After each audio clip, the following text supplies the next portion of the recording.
Okay. Hey, we're live. Hey guys, welcome to the nightmare realm where everything sucks and everything's on fire. Thanks to the Chaos Lord. My name's Ryan Leopolis. I'm your very strong Greek god. I am Greek, by the way, and I'm joined by my favorite super gods who are here to help me beat the COVID virus by not hanging out together. So that's why we're doing this. I'm joined with Sparks Witty, who unfortunately lives with me, so he's stuck with me. Sorry, bro. I got Brandon T. McClure on that corner over there. There you go. Hey. What's up? And then I got Ben Magnet over here. What's up, guys? How's it going, buddy? Hey, everybody. Hey, it's going. This is our 4th time doing this. Oh, God, 4 weeks. And fun fact, I was joking about how I was forgetting days of the week. On Thursday, I thought it was Wednesday for half the day. And then I was like, oh, shit, it happened. It finally happened. And I was mad at myself. Did you see my tweet? Oh, I thought you were joking about that one, too. No, I legitimately was just like, everyone keeps saying today's Friday. I don't know why. Yeah, it's... Because it was Friday. A month in, and I'm finally going crazy. Yep, we all are. Yeah. But our stay-at-home order is extended till May 15th. Hooray! It's probably going to go further. Spoiler alert. I got some announcements to go before we start. Oh my God, you're pregnant. I am. Oh my God. It finally happened, guys. Oh my God. Before it's happening now, that's so fast. It's like No. Real quick, the show announcements. We're still, my girlfriend's still selling masks, you guys. They're selling hot cakes. So I have her information in the description below if you guys want to check those out. Someone already from the show went and bought some masks from her. Oh. So thank you so much to whoever that was. I forgot your name. Random friend, I love you. And so you guys should definitely go over there. We may have some surprises in store in a month. I have to say it's in a month because it's going to be a while. Involving masks? Yeah. Oh, okay. Yeah. You saw the text. Did you see the text? I don't think so. I ignore lots of things. Do you read your text? Not really. Oh, he's whispering it now. Oh, no, I definitely know what it is now. Okay, there you go. It's just my naked body like this. He is. Hi, Just Rican. Hey, Just Rican. Hey, thanks for stopping by. And I'm debuting a new shirt this week. It's our bread and butter shirt. It is our. Gosh, I love both those things. Our famous segment, bread and butter. It's our news segment. Zara made a cute little design, and I'm putting it on a shirt, so you can find that on TeePublic. That'll go up this week. It's a cute little breaded butter dude, and he's with a cute little goober. We got to figure out a way to have an image on here, but I don't think you can do that with the free version of Stream. Not the free version, but you could. I mean, we could. If I knew, I could have probably figured it out, but I decided not to. It's okay. We got a new shirt. Can't wait to see it. Yeah, so I'll post it on the Instagram when that's up. So that's exciting. Other than that, I guess since I'm already going, I might as well just say what my week was. Go for it. I actually did a lot this week, thank goodness. I didn't feel like a waste of space. That's good. I caught up on a ton of comics. It's always good. My comic book stack was pretty high, and I kind of put like the series that I'm most behind up top, and it goes in descending order. So if I'm like 5 issues behind, it's up here, and then 4, 3, 2, and then like I keep going down until I'm finally all caught up. The goal is to always be 1 behind. That's a good method. Well, I mean, the goal is to be none behind, but So because there are no comic books coming out, it's been a lot easier for me to read. So I caught up on Thor, Donny Cates's and Nick Klein's Thor run. 4 issues in. That's really cool. I like it a whole lot. Mm-hmm. The whole stuff with like the Black Winter and Galactus and Donny Cates, as you all know, we're big fans of on the show. So I was really excited to read that. Speaking of, I also caught up on his Guardians of the Galaxy run. I was only 1 issue behind. Mm-hmm. But that ended really strongly. Yeah, that the reminiscence about the whole series and everything, like that's some strong couple pages. Because it ends and Rocket's like, what I missed this past year, and it's just splash pages of the miniseries done by the artist who did that miniseries with Donny Cates. So you got like Trad Moore did a Silver Surfer Black splash. Jeff Shaw did a Thanos Wind splash. It's awesome. It's such cool stuff. Like Donny Cates' cosmic stuff was truly some really cool stuff. And then I caught up on Al Ewing's Guardians of the Galaxy, the 3 issues there. That's a Yeah, lot of baby. fun. Yeah, Greek mythology. It actually ties into what we're doing this week too. It's funny. Yeah, I had a lot of fun with that one. I can't wait for it to keep going. I know, like, Al Ewing's cosmic stuff was really cool when he did with Ultimates. I'm hoping to see some more of that vibe, and I haven't seen it yet, but it's still solid. It's very early still too. Yeah, definitely. And then I caught up on. I read the 3 issues of Batman Last Night on Earth, Ooh.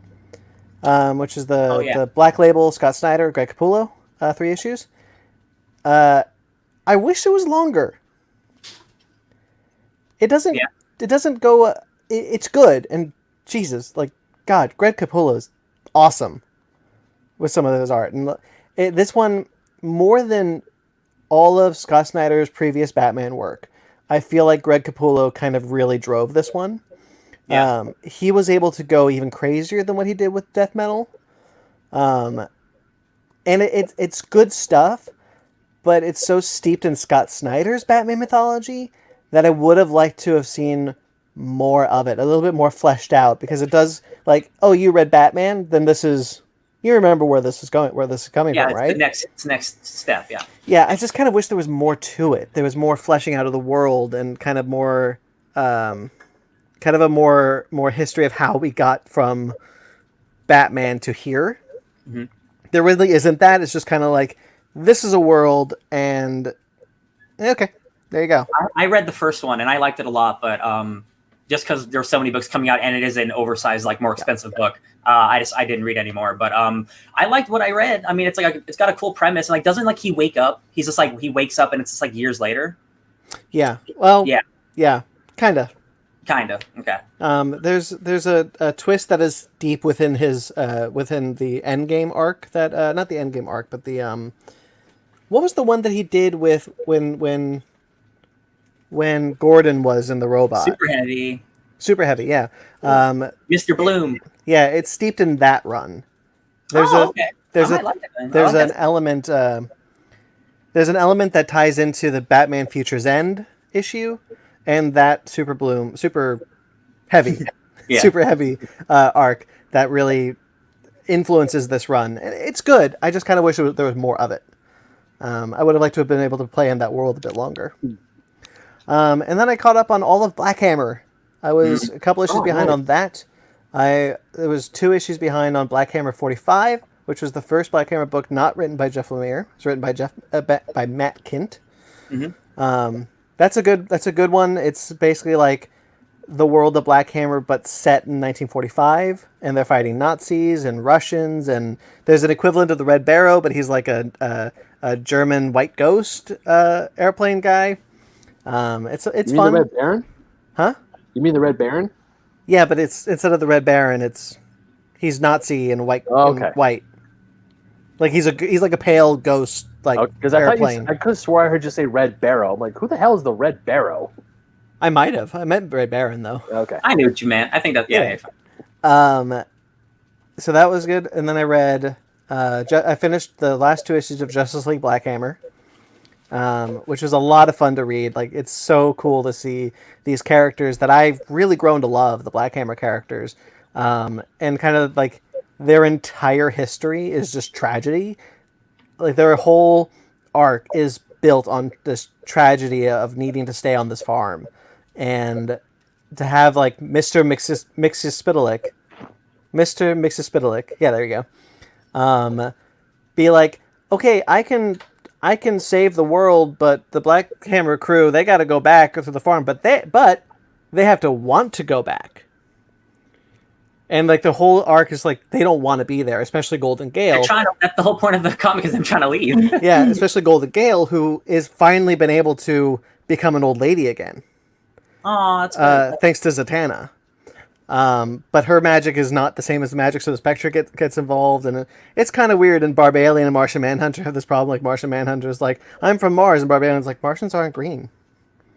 Because Barbalian is a Martian in the Black Hammer universe, and they're all red.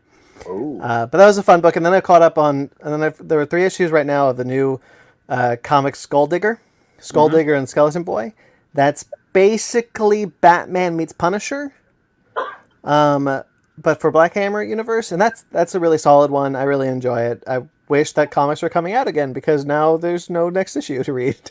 Yeah, I caught up on a lot of books like a while ago because I keep up with my books more frequently because I'm a comics dude. And like the last month I've just been like, man, there's nothing to read that's not a Marvel Unlimited.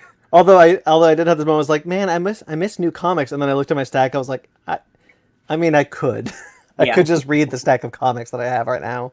And you did. And then I finished with my girlfriend. We finished Star Trek Deep Space Nine. It's been 2 years coming. This is by far the best Star Trek show. Holy crap. It's incredible. It holds up really well in today's environment, more so than I think any other Star Trek show. You don't need to have like the whole, well, this is from the 80s or this is from the whatever. It's like, no, DS9 is solid science fiction that you could watch now. And it would feel like it's a completely new show, a completely fresh show that you've never seen before. And I deeply, deeply loved it, a lot more than I did the first time I watched it. Because I don't know if I mentioned it on the show, but I've been trying to go through this whole thing of watching at least once through the entire Star Trek series. I've watched a lot of episodes a lot of times, but I've never seen every episode. So I did that. I went through Enterprise, the original series, Next Generation, now DS9, and now I'm going through Voyager. But DS9 really blew me away. So I watched the documentary that was based on it called What We Left Behind that Ira Stephen Bear did. And here's my cat. Aww, Oreo. And Ira Stephen Bear is the showrunner of that series, and he talks about how like the hurdles he had to jump through to try to get DS9 as good as it was, and how the pushback of like the Dominion War, which ends up being 3 seasons. Initially, the powers that be at Star Trek were like, no, 3 episodes. You can't do story arcs. You can't do season-long story arcs for Star Trek. It's got to be episodic. And they really pushed to be like, basically, Ira Stephen Bear lied to the producers of the show and the studio to be like, yeah, we're done with the Dominion. Except one episode. We're going to do 1 episode to bring them back. It's okay, though. And so they kept like trying to jump through all those hoops to try and get all these characters, and talking about like all the times that they had to fight to keep a character on board. The stuff with Worf, when Worf came on board the show, because the studio was like, hey, DS9 is not doing great in the ratings. We just destroyed the Enterprise in the first Next Gen movie. Why don't you bring this character over to DS9 and do something with him? And he became one of the best characters from that show. That's a really, really good show. I highly recommend it. And even if you're not a Star Trek fan, like that's the show to watch. You don't need Star Trek knowledge. You just need to like science fiction. I watched the first season when I was a teenager. It was good. Yeah, I think that show really holds up, and like all Star Trek shows, look, it just keeps getting better. The first 2 seasons of Next Generation are shit, legit shit. I won't go that far. They're pretty bad. I would just say half of them are just like real boring. They I haven't would figured say out the characters, so it's just a lot of boring dialogue by people you don't get. Yeah, but DS9, like, yeah, the first season is not as strong as the others. Very, very few are, but it does keep getting better. And Benjamin Sisko is one of the most interesting characters in Star Trek, and all those characters grow and are able to evolve and create and develop in a way that episodic television doesn't allow. And it's really nice that they were able to serialize DS9 in a way that they did. Really paved the way for a lot of modern television at the time, like X-Files. That it doesn't get the credit that I think it deserves. But if you want to watch more of DS9 but don't really want to watch all 7 seasons, the documentary is really accessible and a lot of fun. And I recommend the documentary. It's called What We Left Behind. And they talk about what they would do if they came back for an 8th season of DS9 now.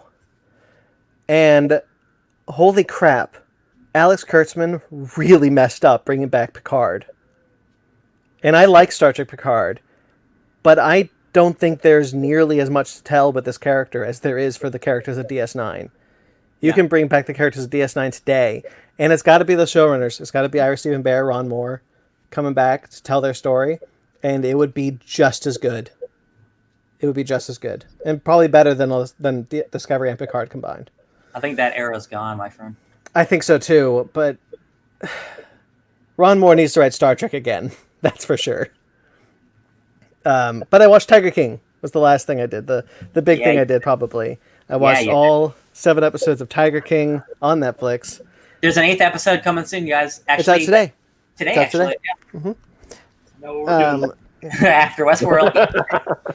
And oh boy, yeah, we weren't kidding. That's quite the story. That is bonkers with a capital B. Like every time like people are talking, like every time people say anything, I'm just like, so you're in a cult. You're 100%. This is a cult. They don't call it that though. Everything, like fucking Jesus. Like it's hard to articulate any words to describe kind of how weird that story is. And I know they're trying to make a narrative, trying to make a show out of it with Kate McKinnon. The Rock. So funny enough, I told my roommates this after we watched the show. But The Rock like stayed up till like 3 a.m. watching all of it, and then he immediately called his agent saying, "I want to buy the rights to it." And then he said, "It's too late. Somebody already bought the rights to it." So we could have had something with The Rock involved, but we don't anymore. I think I might have preferred that. I think Kate McKinnon's doing like a Carol Baskin show.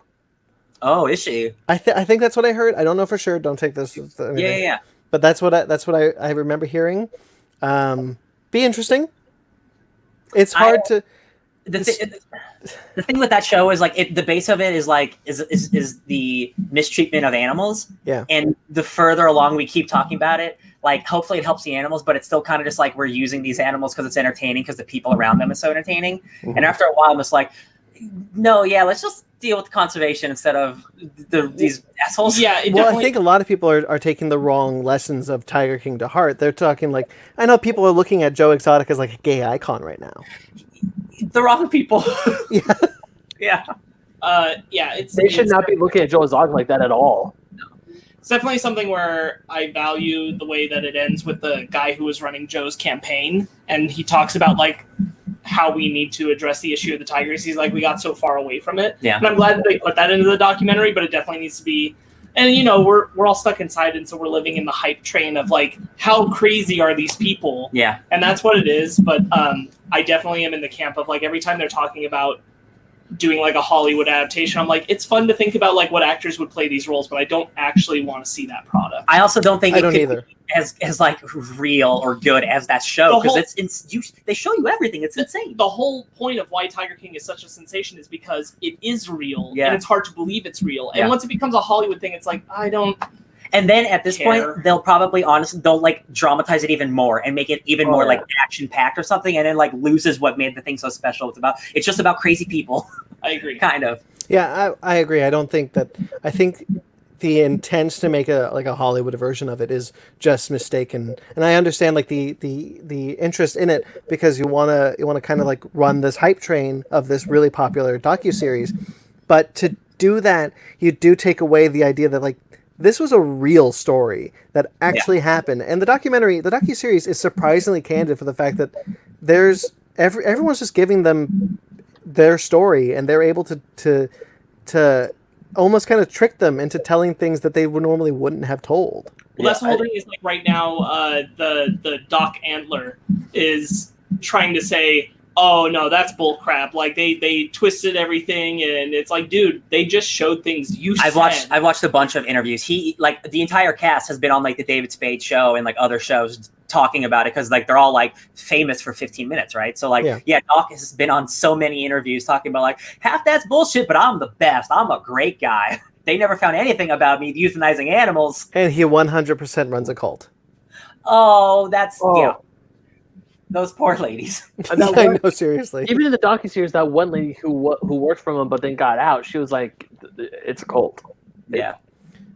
Like the second someone isn't the phrase that if someone comes up to you and says it's a cult and you have to defend yourself saying it's not a cult, it really is a cult. But what made him really scary, what made Doc Antler really scary, was that he, like when the interviewer tried to kind of like lead him into a question to like reveal something, he knew exactly what he was doing. So it made him incredibly intelligent. To be like, no, I see what you're doing. You're not going to let me. I'm not going to do that. That's like one of my favorite bits throughout the docuseries is them constantly showing him before he thinks they're going to cut in the recording of him setting it up. Yeah. I love that shit. I live like that shit. He's a better director than I am. Yeah. Oh my God. Yeah, that was it's wild. And Just- maybe Carol Baskins killed her husband. Oh, definitely, 100%. Sardine oil. Sardine oil. No, it's Hey, funny all you because- cool cats and kittens. No, I have a lot of school stuff that has still had to happen, especially this week. But we got together I'm in a critical studies of television class, so we just spent like 30 minutes talking about Tiger King. Hell yeah. And I can't wait to see the essays that are going to come out about the psychological impact of like creating a documentary that makes somehow you root for Joe, who is a person who was trying to get Carol Baskin killed. Yes. And you hate Carol Baskin. And it's like, I do too. Like, I really dislike Carol Baskin. And I know that on some level what it is I'm mad that she's still getting away with crap because Joe's in jail. Yeah. Yeah. But it's crazy how you end up like kind of championing one over the other. Yeah, that's true. It's really bizarre, even though the facts like really clearly point you in a direction of like, yeah, but Joe did really bad shit, guys. It's not, and this is so popular not just because it's so crazy, but it's a really well made show. Yeah. Oh, yeah. They are able to they are able to make Joe a hero when clearly there are no heroes in this. Oh, no. The people making the show aren't heroes because they're leaving out important information about the animals and the people themselves. So like, no one's a winner, but everyone wins who's watching it. And there's Yeah. a whole lot of like people like coming out now talking about like things in the making of it that you know, I'm not going to say are necessarily like bad things, but the optics of how they were perceiving how they were going to display the show. For an example, is John Finlay, where he apparently had his new teeth because if you look up a picture, he has full on beautiful teeth. That dude's handsome. He's really handsome. He's now. handsome, man. They a lot of his interviews, they had him take them out and wanted him to not have the shirt on to get a look. Yeah.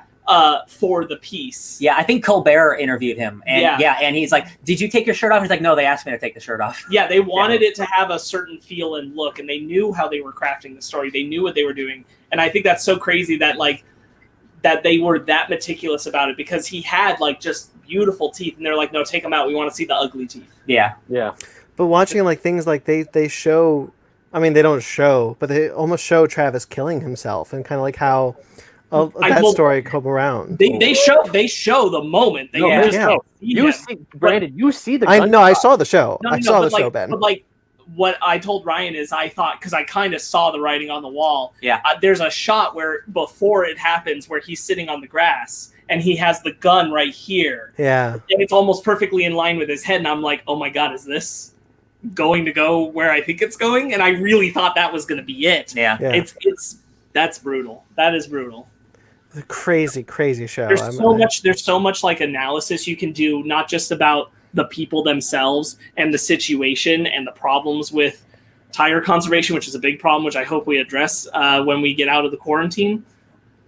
But just in making a documentary, like this is such a thing where people can like analyze the genius of how they crafted this for a long time. I saw that on Hulu. They had McMillions, which is a docuseries about like how they conned the McDonald's monopoly system. It's on HBO.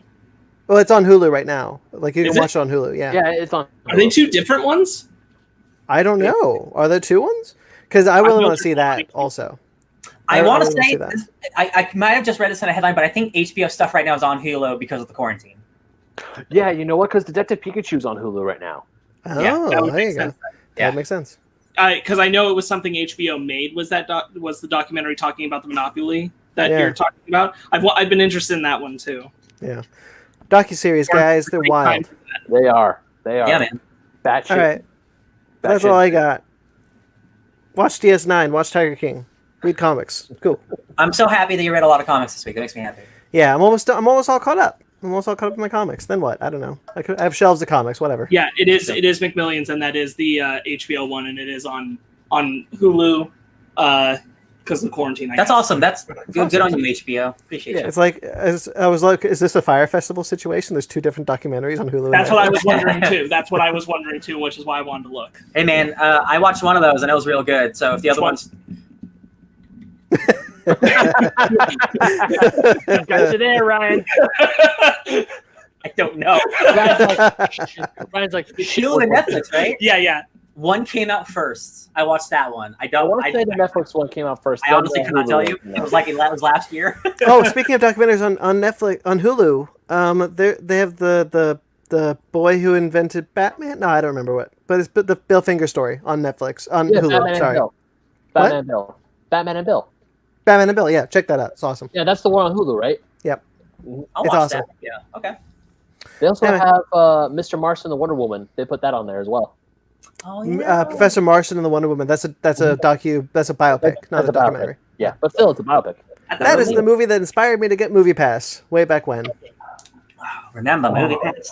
I remember. Oh, I'm Movie in Pass. there. Anyway, who's next? Hey Ben, why don't you go? Oh, okay. Yeah, why not? Yeah, what did I do this week? I started watching Neon Genesis Evangelion on my episode 11, Nice. and oh my god, that show's so good. Oh, That wasn't mine. It is such a good anime. I got to like 3 episodes into where Asuka shows up. I now can finally understand why everyone calls her the King of Tsundere. I finally freaking understand it now. Holy What? shit. The king of what? The King of what? The Queen of Tsundere. There's an anime character called a Tsundere character, where pretty much is the girl who I think at first you think she absolutely hates your guts, like she kind of treats you bad, but as you get to know her, she's like the layers of her personality start revealing themselves to how she puts up walls and she's just guarded, and she's really a kind-hearted, sweet character that you eventually either fall in love with or she falls in love with you. But everyone points to Asuka from Neon Genesis Evangelion as like the queen of that trope. Yeah, And she's a bitch. And oh god, she is a major. Like when I first met her and how cocky she is about her unit 2, it's like I finally understand it now. I understand it all. I'm very happy, Ben. But yeah, so Neon Genesis Evangelion, I'm still getting through it. I absolutely love that show. And of course, just as a side thing, every time there's like the skip intro to the opening theme song, I never skip it. I fucking love that song. I never skip. Yeah, I never skip that song either. Also, season 2 of High Score Girl came out on Netflix finally after so freaking long. So Fanny and I started watching that. It's one of my favorite animes from a few years ago. It's about a kid growing up and he's playing video games and he finds out that this other girl who he thought should never be in or he thought she would never set foot in an arcade. She doesn't have any interest in video games. Is one of the best damn Street Fighter players you will ever meet in your entire life. So season 2 is up on Netflix. So Fanny and I are going through that. Don't assume. No. It's a really good show. I absolutely love it because obviously I'm a nostalgic bitch and it has a whole bunch of old 90s video games in it. And speaking of nostalgic bitch, I've been playing Doom. I was playing Doom this week, waiting for Friday because Final Fantasy VII Remake came out.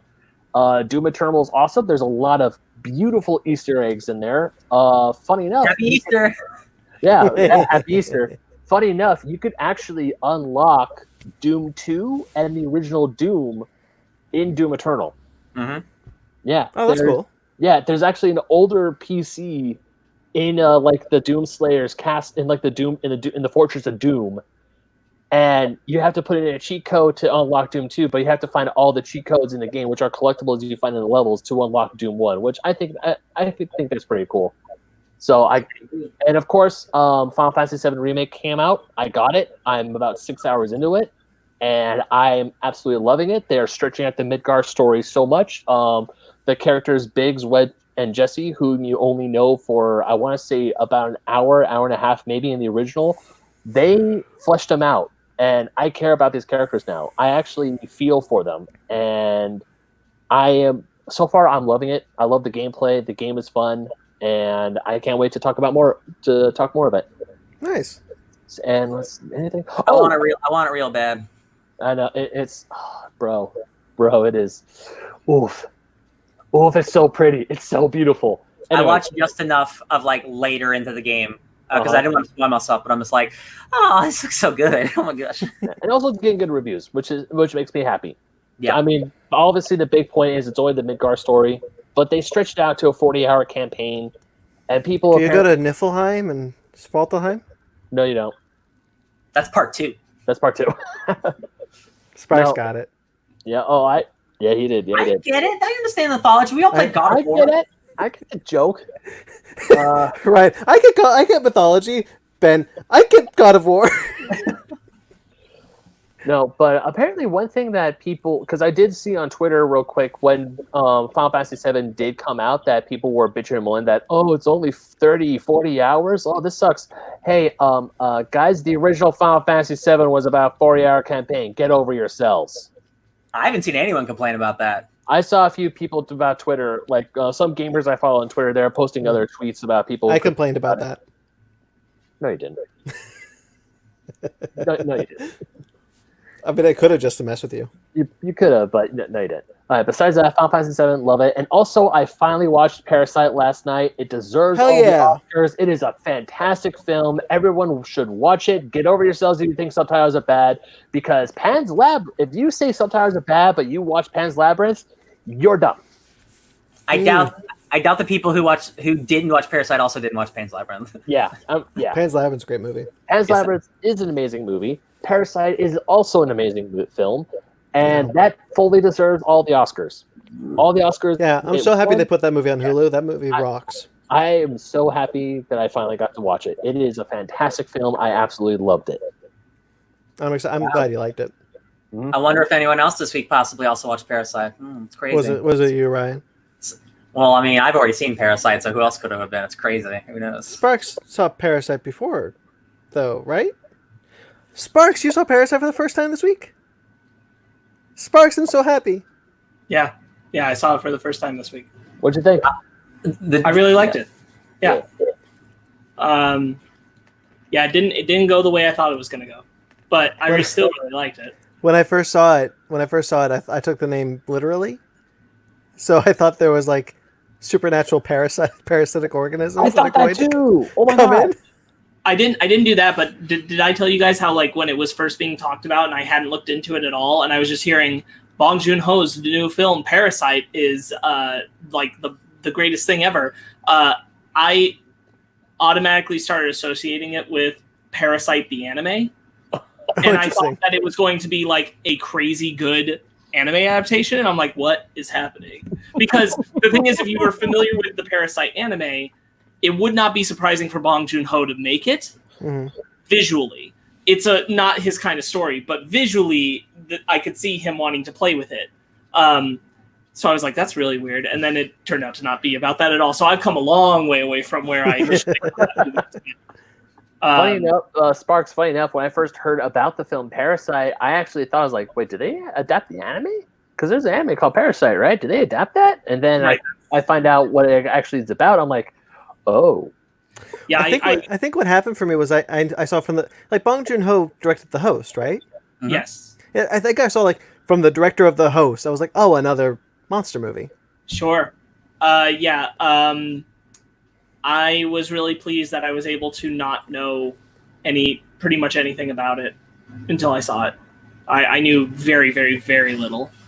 There was one scene I told Ryan when we were watching it, like right out of the middle of the film, when they're escaping through the town, that I had seen because we watched it in my critical studies class. But it was just that snippet of them traveling because it was a focus on extreme long shots and composition. It's a gorgeous movie. It's a really pretty movie. Yeah, that movie's good. I should buy it. Do it. Buy it. Anything else for you, Ben? Oh, no. Pretty much that's all I got. I love it. And maybe a little bit of Dark Souls with my brother, but besides that, no. Played some Dark Souls last night. Roll off of that. We talked a lot about last week playing video games together and getting Brandon PS Plus so we could do that. And we got him PS Plus, and we did none of that this week. Wait, Brandon, do you officially have PS Plus now? I do, thanks to Sparks. Yeah. Why didn't you tell me? A big reason why I took no part in gaming is this became a really, really, really bad school week for me. In the sense that multiple assignments were issued out or suddenly brought up, and then they were due very quickly. And I was talking to one of my professors because I was having difficulty with one of my essays, and she was just like, hey, how's your class load in this quarantine and everything? And I'm like, honestly, everybody has a logic of, well, you're quarantined, so you've got time. So they just keep increasing the load of the assignments. but because everybody's doing that, it's making it very, very difficult right now. That seems to be calming down as I'm coming into this next week, so I'm looking forward to not having to focus so much on that, but that was a lot of my week, so there's not a lot of extracurricular stuff I was able to do. I did section off yesterday entirely to spend with Megan, doing whatever she wanted to do because it was our anniversary. Well, happy anniversary. Happy anniversary. Thank you. 3 years. Thank you. So, but beyond that, it's been a lot of essay writing. While I've been writing my essays, I've been playing Marvel movies in the background in order. I finished Incredible Hulk last night while writing essays. So that's I think that's an underrated movie. Yeah. So I've gone through five MCU films in my time working on essays this week. You're going to make this a yearly thing because we did this last year. I guess so. I was like, what's something that I've seen recently enough I'm not going to care about it being on? And all the movies so far I've worked. I got a little distracted in Captain Marvel because I've watched that one the least of those. I rewatched that a couple weeks ago and I forgot to say it on here. Yeah. I still think it's fine. Yeah. I think there's a couple of posts that have been going around that are like, these MCU movies get too much of a kicking, and I agree with all of them. When there was like The Incredible Hulk, Avengers: Age of Ultron, Captain Marvel, and Iron Man 3, and like all like those four is like, people hate these movies for like way too drastically. I'm like, yeah, no, people shouldn't hate these movies. Let me tell you, Iron Man 2 shines in a marathon night of Iron Man to Iron Man 2, where you're working on something else, so it's just on in the background because you only really tune in to the parts you give a shit about.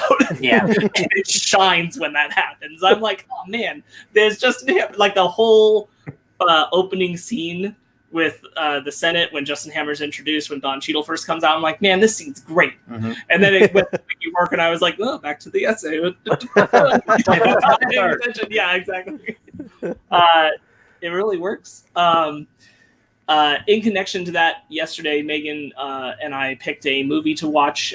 We were looking through romance genres because she very specifically wanted to look through romance genres and pick a movie. And we picked a movie called Mr. Right with Anna Kendrick and Sam Rockwell. Oh, that's the one where Sam Rockwell plays a demon. No. Nope. No. It's a written movie about two people. It's Max Landis written? Yeah. I did not. I thought you knew that. No, I did not know. Yeah, that's why it's so weird. Yeah, it's weird. I'll be honest, it has a lot of actually really good moments. I believe it. Sam Rockwell is basically playing a very competent Justin Hammer. He's very loosey-goosey and fun. To be honest, the only thing that really doesn't work is Anna Kendrick and Sam Rockwell are romantic partners in the film, and the chemistry of them meeting is awkward and doesn't work. But once it gets past that, it actually has a lot of really fun moments that are pretty enjoyable. There's a whole lot of, some of my favorite stuff about it is there's really good goon banter when Sam Rockwell is going after a group of guys, and each encounter he has with their lower underling minions are pretty good. There's a lot of just like, guys, look, I just killed that guy. Obviously, this is going to go really poorly. Is it worth it, guys? I know they're paying you. Is it worth it? You can leave right now. I'm not going to do nothing. And just a lot of those kind of very genuine moments of one guy literally just goes, F this, man. And the bad guy's shouting after him. Like in Iron Man 3. Like in Iron Man 3 when he's just like, honestly, I just work here. These guys are so weird. Exactly. The movie I was thinking of was Rapture Palooza. Yeah. Starring Anna Kendrick and Craig Robertson. Oh, okay. Yeah. It's the kind of thing where I feel like a more polished script would have really shined. And possibly, the thing is, like, Sam Rockwell's really good as his character and Anna Kendrick's really great as her character. They're just not good chemistry together. They're not compatible. Until like the end. That sounds like a Max Landis problem. Yeah. And so it was something. Beyond that, we caught entirely up on Harley Quinn. And that's awesome. Boy, that show is totally off the rails. You have no idea what it's going to do now or where it's going. It just kills, like, it's its own continuity. It just kills major characters, and it's like, yeah, okay, they're gone now. Yeah. Just deal. This is the world now. I'm like, cool. Yeah. Yeah, I saw the clip that where Joker kills Scarecrow. Oh yeah, I saw that too. Right. Yeah, there's even more stuff happening now that we're in season 2, because that was the end of season 1. And we watched the latest episode of Motherland Fort Salem this week. That's super good, guys. Motherland Fort horny. So I know we said last week this is a horny show. This is a horny show. This episode, it's all about them banging. And there's threesomes, and there's just people banging out in the wilderness, and people are yelling, "We get it, you're banging!" Like it's a Disney show. It sounds like a Friday night at this place. Am I right, guys? And like, the witch mother. Wow. So there's the like general of the military is the witch mother, and she's banging the witch father, and there is a group of old women around them in a circle because they are like her attached beings who keep her. It's a Midsummer situation. And so they're facing away, but they all open their mouths and have this like harmonic scream at orgasm, and so birds like scramble around in the sky. So it's good. It's such a good show. So it is like a Midsummer situation, but in a positive Midsummer. But witches are good. They're the military force of America. Yeah. Okay. And there's male witches again. There's so good. male witches too. Yeah. And also there's like really good character stuff, and like I wouldn't say the script is always like the best. Like it sometimes kind of feels CW a little bit, but I agree. But a lot of the themes and the acting like transcends the mediocre script. And the setting and the sound design, the visuals are so cool. Yeah. There's no show doing stuff like it. Yeah, I really enjoy it. I say every week, it is super unique. Yeah. Like it is one of a kind. Yeah. Wow. I need to get on that show. It's on I know. Hulu. It's on Hulu, yeah, because it's on after. Hold on a second. I have to cough real quick. I don't want to cough into my microphone. Cough, cough, cough, cough, cough, cough, cough, cough, cough, cough, cough, cough, God damn. cough. What were you saying then? After Faye and I were done watching Parasite last night, we saw Fort Salem, and I'm like, man, I just really should watch that show. But then, of course, I went to Final Fantasy because I barely played any Final Fantasy. So I need to get, because what I've been doing this week is like Monday and Tuesday. Like Monday, when I came home from work, I just watched Evangelion. Like Saturday and Monday, I'm like, I'm just gonna watch Evangelion, and then Tuesday, I'm like, okay, I'm gonna play some Doom, and then I had to read my chapters for mine and Downright and Michael from Downright Nerdy, our book club on YouTube with Rachel Liffin. I had to read the chapters for that book. So like every day of the week, I've been like doing like I'm gonna do this one day, this another day. Like I've been sectioning them off so I can at least get most of my entertainment, so I'm not like scrambling at the end of the And week. you're still at work too, so it's rough. And I've done overtime this entire week. Yeah. So I've been, instead of being home at around 1 a.m., I've been home at around 2:30 a.m. Yeah. So it has not been fun. No, I'm sure. I would definitely say to you guys and to the listeners, like, jump on the show as soon as you can. Now is the time to be riding the Motherland train because before it's canceled. We have no idea. I have a hard time believing it's going to survive past this first season just because of lack of anybody talking about it. Yeah. Okay.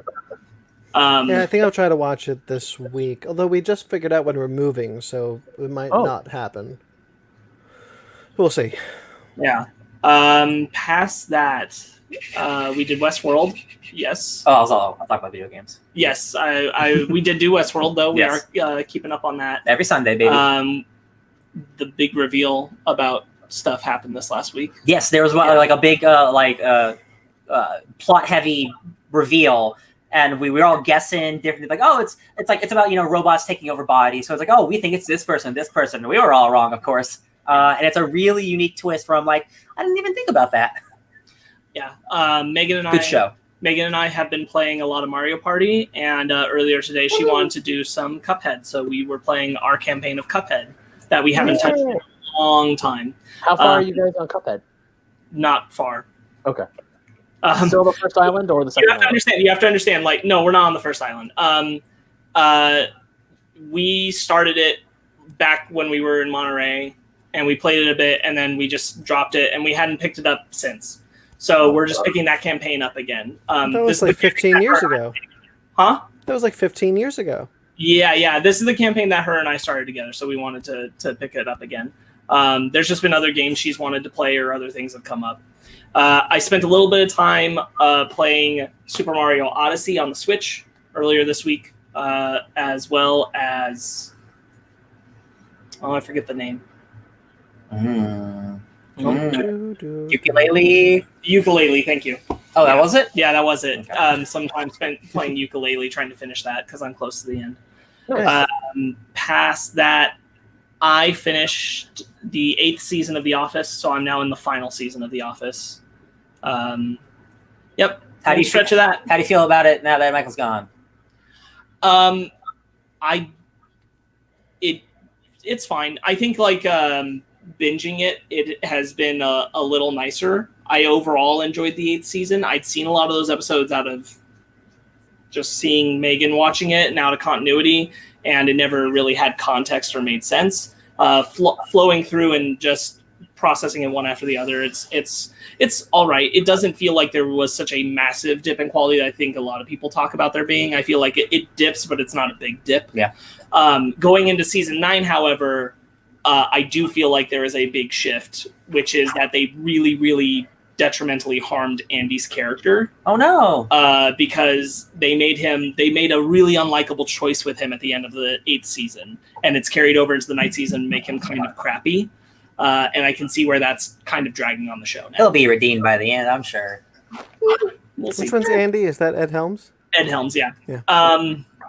And then I'm still behind on the CW shows, so the Arrowverse. So I've been catching up on that. I have nothing super notable to say about the episodes I've watched yet. Can we still call it the Arrowverse if Arrow isn't even on anymore? I thought about this myself, and I'm like, I just don't know what else we call The it. CW-verse. Yeah. Bad. The CW-DC shows. What was the show? CW. What was the show after Flash? Yeah. Can't call it Flash. Flashverse. Doesn't sound good. All right. Yeah, I think it will forever kind of be known as the Arrowverse. I think it kind of works because Arrow died to create this new multiverse. Oh. So it is always and forever the Arrowverse. Spectreverse.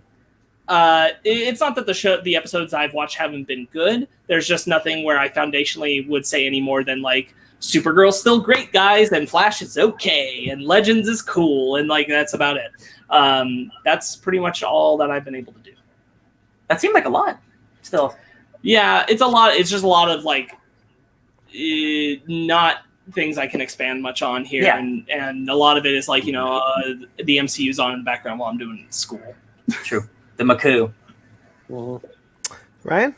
Hey, so I didn't do a lot this week compared to last week. I played some Animal Crossing and I beat the progression of it where I got to the final, like, here's what you do to like beat the game, but you never really beat the game because you're always making your town look better. But I got a concert by a dog with an acoustic guitar. His name's KK Slider. He's an American icon. He's a national treasure. And that was fun. That was like a sweet little moment because like all my villagers came together and we had like a little party. It's really cute. I can't wait to. I finally got to the part of the game where you can like terraform and like build waterfalls and like make land, so you can really customize the game how you really want. So I'm very excited about getting to that point. A lot of my week was spent playing GameCube games. I'm definitely not winking at the camera because playing emulators is a fishy subject with the law because is it stealing? Is it just borrowing? It's like Napster, but with video games. So I definitely played GameCube games this week, and let me tell you the games I started playing. X-Men Legends 2, Rise of Apocalypse. I mean, I own a GameCube, so. He owns a GameCube. I'm playing that GameCube. FBI. I played X-Men Legends 1 to completion, and then I played X-Men Legends 2 about halfway, and then I stopped, and I never went back. I downloaded I shouldn't say it. I played the first one a little bit, and then I realized I just want to get to the better game because I played both, and I knew the second one's better. I just want to get to that because that has a more original story instead of just taking things straight from comics, which isn't a bad thing. But the Rise of Apocalypse story is its own unique take on Apocalypse. So I started streaming that a couple hours every day, and I'm really enjoying that. It's exactly like the Marvel Ultimate Alliance games. It's the same developers. So just playing the GameCube version compared to like the 360 version, like it's the same thing. It's the same thing. Even Marvel Ultimate Alliance 3 made by a different developer, pretty much all these games have played the same for almost 20 years. It's not a bad thing. It's like the gauntlet genre, the overhead Diablo style. It's how the games are. But I think the story is really good and the voice acting is pretty good. And like a lot of care went into the story. And like the company who made this obviously really likes comic books and really likes the X-Men. And there's a lot of deep lore and a lot of really good stuff. So I've been really enjoying that. Do you remember the X-Men Origins video game? Oh yes, I also have that one. That game was awesome. Yes, Is that the Wolverine? one? Yeah, Yeah, Oh, the yeah. one where the game was better than the movie. it was. Yeah. It was Yeah. a mature game where you could like murder fools and decapitate, and like you can get your body like destroyed and regenerates. Yeah, Mark Hamill was the voice of Wolverine. It was. So hold on. He was the voice of X2 Wolverine because I have that game, wink, and he does the voice of Wolverine in that one. I don't think he does the voice in Wolverine. You can check for me. I'm pretty sure that they got the cast from X-Men Origins Wolverine for that game. I don't think Hugh Smart to Jackman check ever it. did that. Ever did a video I game. don't think though. it's No, I don't think he did. I'm on it. He's on it. It doesn't He's matter. on it. But Anyway, go ahead. I'm playing a lot of. I downloaded I'm playing every X-Men game that's on the GameCube. I got. There's a couple Batman games that I want to play. I just want to chronicle every superhero game. I think because like I have a lot of them for the modern generation. So Didn't you have a show in mind? Yes, but that would require a lot more like nice camera work and editing. Whereas just streaming, I just want to play the games. And it's that's the same thing. Maybe in the future I'll do that. But I just did a lot of video game stuff this week. Sticking with the X-Men, I watched. Did you start Paper Mario and 1,000-Year Door? Right. It is Hugh Jackman. It is for both. Oh, it is? Hugh Jackman. It's Liev Schreiber. It's Will.I.am. No, so I was right. It is Hugh Jackman. Weird. Oh, wow. Yeah. That's the one that I was surprised. Maybe I it's got the every- X2 game I'm thinking of. It is because I played it. But, That's Ryan, the one. Is that the one that starts with Wolverine in this 1968. in 19, and he's in like the Weapon X facility and he got to escape? Yes. That's the X2 game? Yeah. Wolverine's Okay. Revenge. Yeah, that game's rock. That game rocks. Yes. So I'm playing all those games and watching Wolverine and the X-Men. That is a truly sensationally awesome, great 3-part finale. It deals with the E's extinction event where Sentinels come and destroy all of Genosha. Everyone's definitely paying attention to what I'm saying. Oh, no. I am paying attention. Sorry. Okay, cool. Zara was looking for a thing. No, you're fine. It deals with the E's extinction event where instead of the humans doing it, Magneto wants to start the mutant war early because he's tired of waiting for humans to die. So he gets Mystique to impersonate Senator Kelly to initiate the Sentinel program to come and kill all the mutants. So Magneto's just watching Genosha burn. And Quicksilver and Scarlet Witch are like, "You're a madman. How can you allow this?" He's like, "Babe, it was going to happen eventually. I just made it happen faster so we can reclaim the Earth because it's ours." And it's such a good Magneto, like maybe the best animated Magneto. And the whole cast is so good. And you get the Phoenix Five. It's a Stepford Cuckoos. They absorb the Phoenix Force, and it was an epic battle. I was tweeting about it because I love it. Yeah, I don't remember the Stepford Cuckoos being in that show. And Emma Frost has the perfect arc of showing how she's a hero. She was a villain becoming a hero, betrays the X-Men and becomes a hero at the end. I'm just going to spoil the final thing on the show because it's amazing. Emma Frost absorbed the entire Phoenix Force and she can't contain it. So she goes through her diamond form to try to contain it. She can't. She explodes and it rains diamonds all over the city. And it was emotional and awesome. And it's just Jean and Scott holding each other saying like, "Thank you, Emma." Because like she loves Scott, but like he was with Jean. I'm like, guys, the X-Men rule. Holy shit. I need to watch that again. Yeah. Wolverine me too. X-Men, top 10. It's a good show. Great show. The real ending. The very end. Oh, with Apocalypse, the tease for the next season? Yeah. Man. In a similar way, I saw go around on Twitter this week was, is there any better intro than the Spectacular Spider-Man intro? And it's like, man, there ain't any better Spider-Man cartoon than the Spectacular Spider-Man. Seriously, that era of all the shows is just perfect. Yeah, Ben, to answer your question, I believe Wolverine and the X-Men is available on Disney Plus. Oh, yeah. Mm-hmm. So you can check that out. I recommend. Those shows truly are the Marvel equivalent of the Justice League. Yeah. Earth's Mightiest Heroes, Spectacular Spider-Man, Wolverine and the X-Men, awesome shows. Awesome shows. I read a lot of comics on Marvel Unlimited. I read a lot of the tie-ins to our book club this week just because like I really like that era of Marvel and it made me nostalgic for like the characters you don't see around like Hercules and Cersei and all them characters. Yeah. So I read a lot of Marvel comics and I read the book club and that's it for me. Oh, Ryan, did you also start Paper Mario and 1,000-Year Door? I started it, but I think I want to stream that one. So I put a pause on it. I played all the games I definitely legally bought. I just to see if they worked because sometimes the software can get buggy on computers. Yeah. Yeah. All right. All right. Shall we get into our news then? Bread and butter. B&B? All right, Bread and let's do our bread and butter. We got some sad news up top, as is the norm. Yeah. Sorry for the length, everyone. We don't get to see each other anymore, so suck it. This is literally the only time we get to see each other face to face. So yes, so we have some deaths that happened this week. Quite a few again. Honor Blackman, who was most notable for playing. For playing Pussy Galore in Goldfinger. That's her name. She was also Hera in Jason and the Argonauts, and she was also Catherine Gale in the TV series The Avengers, the British one, the 60s British one. Yeah. So not the superhero one. She died this week. She died this week at the age of 94 due to natural causes. Everyone has been very like, no, natural causes, because this is a tough time. But yeah, so that sucks. You know, she's a famous Bond girl. Yeah. Maybe the most famous. Yeah, probably. Yeah. George Ogilvy died this week. He is the co-director of Mad Max Beyond Thunderdome, the third Mad Max film. He co-wrote that. He co-directed that with George Miller. George Miller. Thank you. Forgot his name for a second.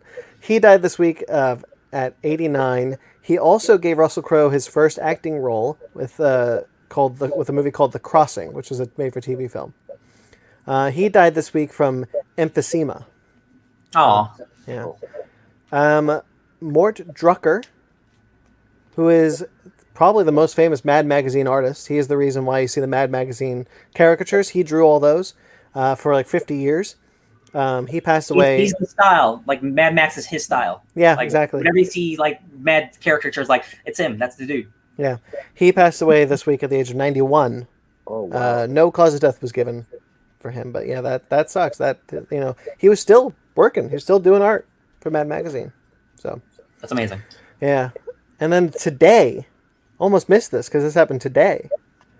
Tim Brooke Taylor, who is a British comedian for the BBC, who did a bunch of stuff with Monty Python, a good friend of John Cleese, Stephen Fry. Check him out on YouTube. He's hilarious. He did the Annoyance sketch on Monty Python, which I just rewatched this morning. Hilarious sketches on Monty Python. The Four Yorkshiremen, that's a great one. That's a great sketch. Highly recommend that sketch. He passed away this week at the age of 79 due to COVID-19. That's a great British comedian. So a lot of greats passed away this week. Yeah. All right. Let's get into some, as we've done before, we do a lot of the updates, or as many updates as I can find, because I miss some things I miss, which is why you guys help me out. This is some of the updates of what's going on due to the coronavirus, kind of to the entertainment industry, what's changing. Universal Studios released a statement this week that they're going to remain closed until May 31st. And Disney hasn't said if they're going to do the same yet. Right, Sparks? You haven't heard anything? No. They will. The answer's Disneyland's not going to open before Universal Studios does. No way. You can just there's no way. Yeah. At the moment, Disneyland is I think their only official stance is that they're following the mandate of how long our stay-at-home order is, which is like, they'd say, well, it's no earlier than May 15th. But I suspect that will, in the near future, hear them give a more official statement of we're closed till June 1st at least. They may even wait longer and declare it even longer. Yeah. Get me out of this house. Okay, film and television news.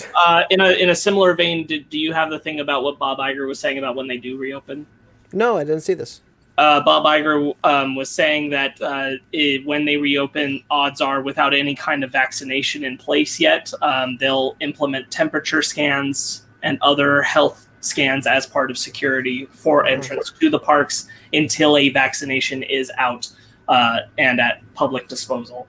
Yeah, so I heard about that. That is the first. I think that's the first that anyone who works at any of the theme parks, Disney, Universal, whatever, have acknowledged health implementations for reopening post quarantine, but still being in the wake of the virus being out there. Right. So that's seeming like the likely course of action at this moment. Right. All right, so some film and TV news. The Friends reunion special that was going to launch with HBO Max. HBO Max is still slated to come out on May. Which, What? which it should, given that everybody's at home. Yeah. It is no longer going to be launching with HBO Max because they could not film it due to Obviously. COVID-19. My company was actually working on it. We were going through tapes and tapes and tapes of old Friends bloopers to try and find stuff for it. Obviously, we can't do that either. So, they I couldn't just think film it's funny not coming that a show that's supposed to appear, premiere in a month hasn't even been shot yet. out. Yeah. I think that's a little funny. Well, I it know, was supposed to launch. It was supposed to be shot in March, but they couldn't do it. Because it's just like a special. no, I know, but you still gotta edit it and stuff. Like a month just seems like, wow, you're just really cutting it quick. Just gonna do it real quick. So they'll tell us when it's coming, whenever they can film it. So, but it is still coming. My Spy. You guys remember this movie, My Spy, with Dave Bautista? Yep. Yeah. It was pushed because of Stuber, and then it was pushed again because of COVID-19. Oh yeah, that's right. Well, it's been pushed again because Amazon has picked up the distribution rights. It will no longer be going to theaters. It will be debuting exclusively on Amazon. No release date has been set yet. So, Okay. all right. I'll watch it. I'll watch it for free, I guess. Yeah. Oh, Rival Games. Rival Games shut down permanently. Who are they? Rival Games is a... there we go. They're a video game company. That's really all I know about them. What games do they make? Oh, I thought you would know this. That's why I put it on there. No, I didn't hear about it. Okay, I have no Rival idea. Games, video games. Got it. I got this. Come on, newsman. All right, well, you know games more than I do. No, I know, but I don't know everything. All right. Okay, so the name sounds familiar. So okay, hold on. Here we go. Hold on, I got this. Oh, they did Thief of Thieves. That's their big claim to fame. Is they did Thief of Thieves, the Kirkman comic book turned video game. Telltale game, yeah. No, it wasn't Telltale. It was Rival. No, I'm saying it's like a Telltale game. Oh yeah. That was their. Prompts. What'd you say? It's like an adventure game where you choose prompts. It's like a Telltale game. Yeah. So Thief of Thieves, the Kirkman comic book, and was so. Their other big thing is they teamed up with 20th Century Fox to make the Alien Blackout mobile game. That's right. They're a big Steam developer. That's most of what they are. okay.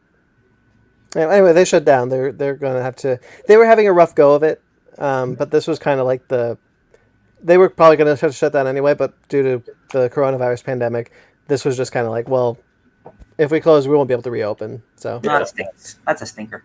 yeah. Here's something I do know about comics. Diamond released a statement this week saying that they are going to start paying their distributors, because they should.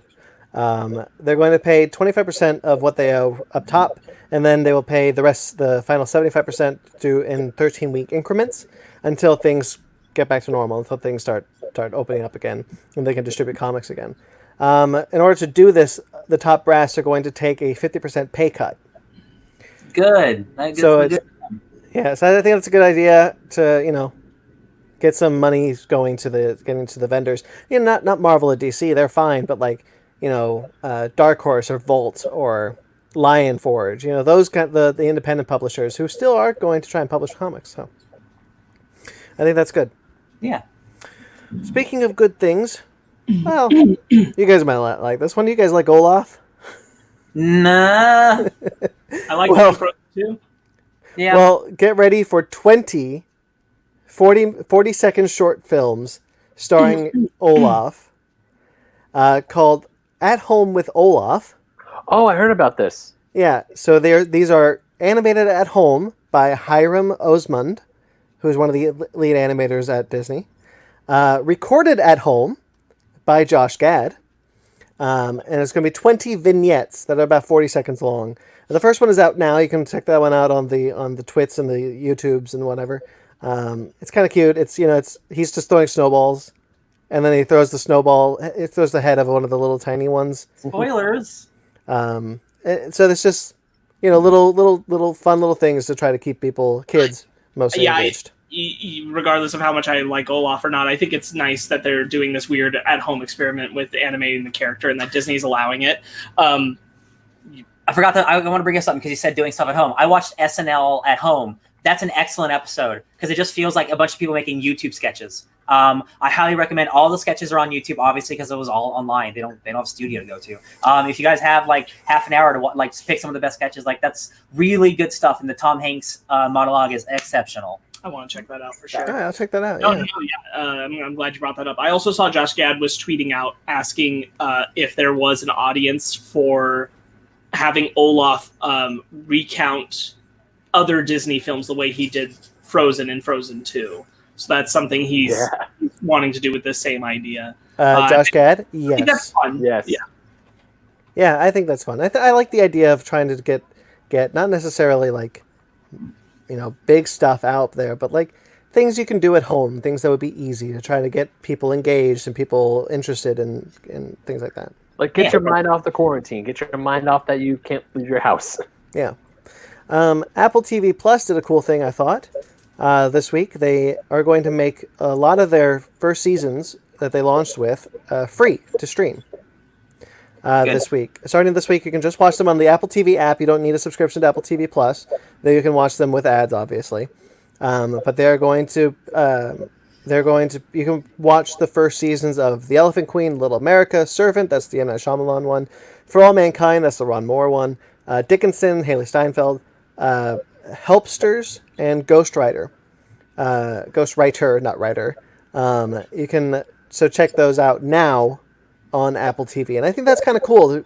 It's kind of like leading. A lot of people are trying to get like, how can we get now that people are at home, how can we get our stuff out there for mass consumption?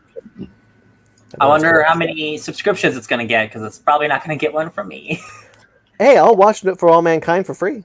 I think exactly. I think that there's also an amount of all the streaming services that the smaller ones are having to like really try and bolster themselves right now, because this is a time when people are at home and looking at budgets and going, do I really need to be subscribing to this? Yeah. I tried to cancel my subscription to CBS All Access. They have made it impossible. Really? Yeah, I tried. I tried because there's no Star Trek coming out right now, so I'm like, I don't need to spend the money on it right now until there's Discovery Season 3 even. So I just decided to cancel it. So it took me an hour to try to figure it out. It's still not canceled. I have no idea how to cancel my subscription. That's suspicious. It is. It is really suspicious. I got the lows here, so I guess it's fine. This is 3 years again, all over again. 3 years ago, all over again. Don't give up, Brandon. That's what they want. They want you to give up. I will not give up. I will cancel you. So I'll watch some of these shows now that they're free. Yeah. I was interested in them in the first place, so I'll check them out. That's really all the COVID-19 stuff. So I guess we'll move on. Disney Plus has announced some new stuff coming to their streaming service. A Doogie Howser MD reboot. You guys remember Doogie Howser? Neil Patrick Harris? I sure do. I know of it. Never seen an episode before. Neil Patrick Harris was a kid. He's a doctor, and he's a super smart aleck kid. Yeah. And a doctor. So this new series is going to be on Disney Plus. It's going to. I'll tell you what it's called afterwards. It's going to star a 16-year-old half Asian, half white female. Okay. From Courtney Kang and Jake Kasdan. They're the writers. I forgot to look up what Courtney Kang did, but Jake Kasdan, we know that name. From 20th Century Pictures, they're going to produce it for Disney Plus. It is now going to be called Doogie Kealoha MD. Okay. I honestly, I don't care enough about Doogie Howser to care. I think the premise is it's a smart aleck, really smart 16-year-old doctor. It could be anybody. It's just, what's it called again? Doogie Kealoha MD. Kealoha MD. Yeah. I mean, it doesn't roll off the tongue like Hauser, but I don't really care. Well, it's I don't like. It's set in Hawaii, by the way. Set in Hawaii. It was weird to me that they made a point to be like, this is going to be a half Asian, half white person. Well, it's because they're trying to make it more diverse, and that's fine. Whatever. I get that, and there's nothing wrong with making things more diverse. Yeah, of course. You know me. No, yeah. But it was just weird to highlight something like that because I've never seen them. highlight something so like it was practically like bolding and underline the whole thing. Like, look at our diversity, and that's the kind of thing that really just kind of like, you don't need to do that. Just do it. Yeah. I guess if you're going to place it like in Hawaii and make it maybe a little more like Hawaii, like culturally based instead of just like some white kid, they have to for the layman, for the regular dudes, I have to tell you this is going to be an Asian person. So like, wait, where's the white guy in Hawaii? Like, they have to like spell it out for people. And I know it's like, it's not the best way, but like in the culture where we have to do press releases, like you have to do that shit. I mean, like, I bet The Rock's in this somewhere. Why? The Rock's done some Disney stuff. Like, I'm sure he'd want to do it. He's Hawaiian. Sure. Wait, is he Hawaiian? Is Hawaiian Samoan? He's Samoan. Samoan. Oh, God, what's his name? Jason Momoa. He's Hawaiian. No, Sure. Is he Hawaiian? I thought he was from somewhere else in Polynesia. Ow.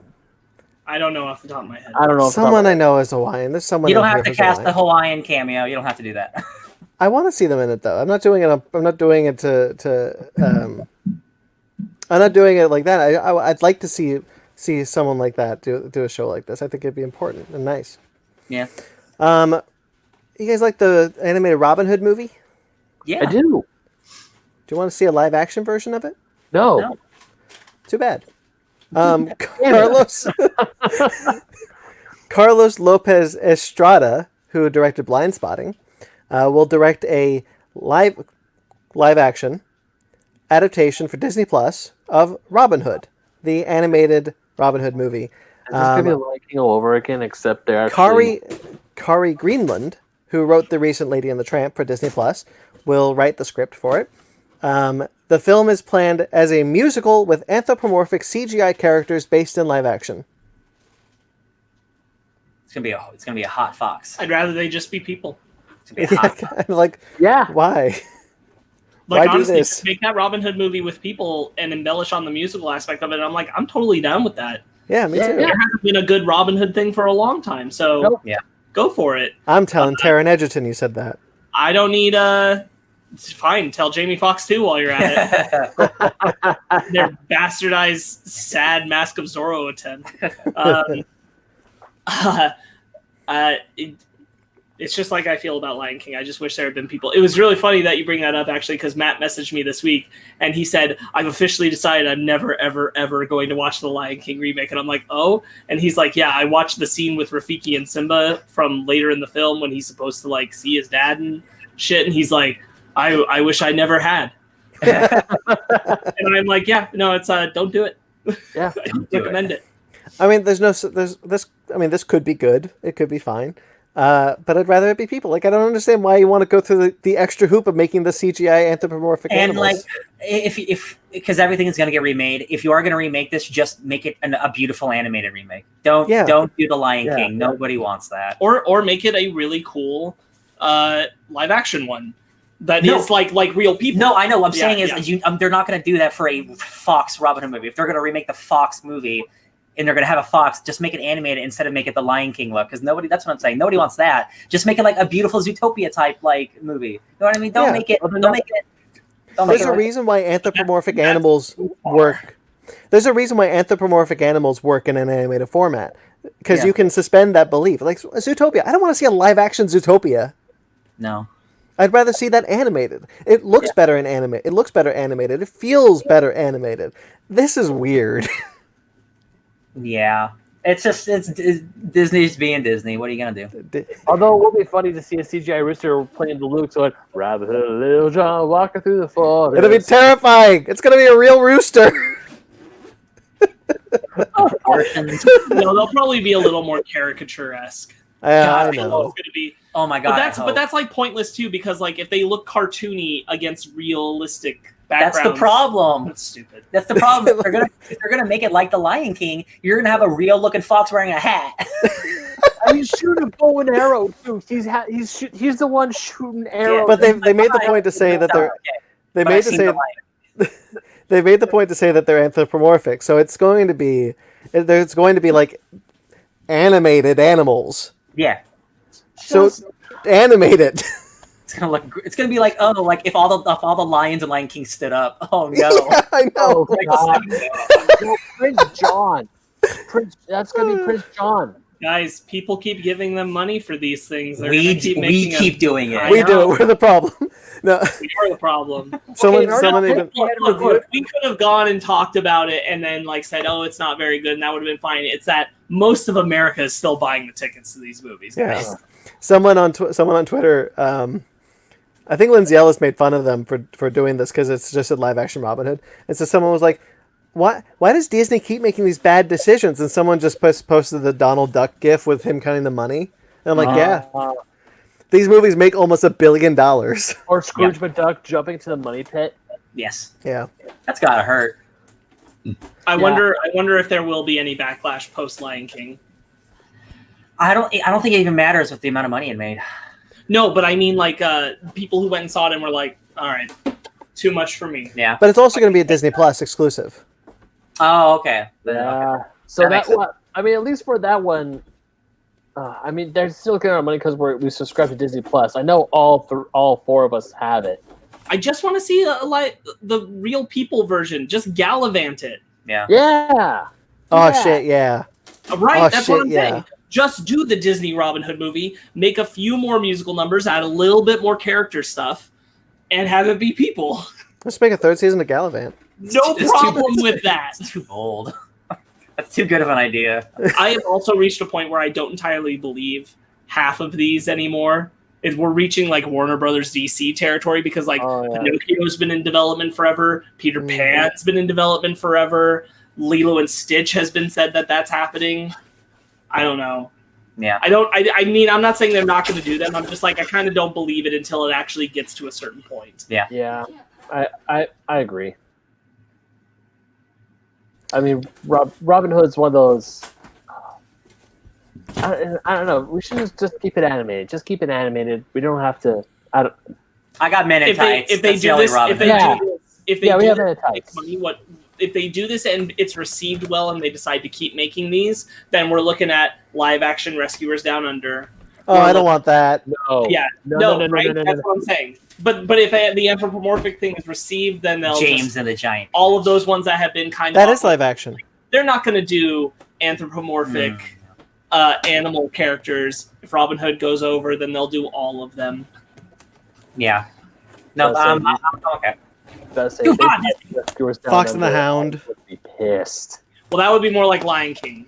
I'm talking more like the Great Mouse Detective. I'll take an Atlantis live action remake. I'll take a Yeah. Treasure Planet live action remake. Treasure Planet too. Treasure Planet? Give it a big ass budget. Oh, dude, Oh that'd be hell yeah! so cool. Yeah, that and Atlantis. Those are the only two that Disney needs to get to remake, and I'll never everything do else is fine. Do you know Sorry. what? I would be totally okay with a really cool live action Meet the Robinsons that was like a better script. You know what? Yeah, me too. I'd be into that. That's not that. I actually want. Man, I like that movie. It's not the best, but I do enjoy it. I have little arms and a big head. The heart of what it is pretty good. Some of the stuff around it is a little weak. Yeah. All right. This one I know Ryan's going to know. Yeah. Okay. Do you know the Scared movie now. Cannibal Holocaust? Oh yeah, this is the dumbest news I've ever heard in my life. All right. Well, a video game company, what was it? I had it. Rival games. Rival games. Rival Games. No. It's here somewhere. I'll read it. Anyway, so a video game company is making a game called Cannibal, which is a sequel to Cannibal Holocaust, and the fourth film in the Ruggero Deodato trilogy. So Cannibal Holocaust is a 1980 film. Ben, look at me kind of weird. It's a very controversial film. I've seen it. I wonder why. It's an early kind of like almost like Blair Witch movie, but it's about cannibals. Like no humans were hurt, but they did harm animals in the making of Killed the a movie. lot of animals. The guy was brought up on charges because they thought they killed his like cast. Yeah, Oh. yeah, they definitely didn't. All the human stuff. To be fair, it's a well-made cannibal movie. Like it's horrific, but the mistreatment of animals is really hard to get through because like you see them kill animals on screen. It's just not cool. Not nicely. It's not cool. Yeah. It has some like really scary, strong imagery that like I still remember. I've only seen it once, like almost like 15 years ago. But like it's controversial for a reason. Like it was almost ahead of its time with trying to be like a gore porn movie, while also actually being gory because of animals. Yeah. Oh well, that's that then. Yeah. Well, anyway, so the new video game. So it's considered to be the fourth part of the trilogy, which consists of 1977's Jungle Holocaust, 1980's Cannibal Holocaust, and 1985's Cut and Run. It's being developed by Fantastico Studios for the PC, PlayStation 4, Xbox One, and the Nintendo Switch. It's being produced from a script by Diodato, so he wrote a script out, and they're making a video game out of it. And it will have players take control of various characters to reveal, little by little, the background that led them to a desperate expedition to the virgin jungles of Borneo. The game intends to follow in the same vein of the original, honing in on some of the themes such as society's often hypocritical and cruel side.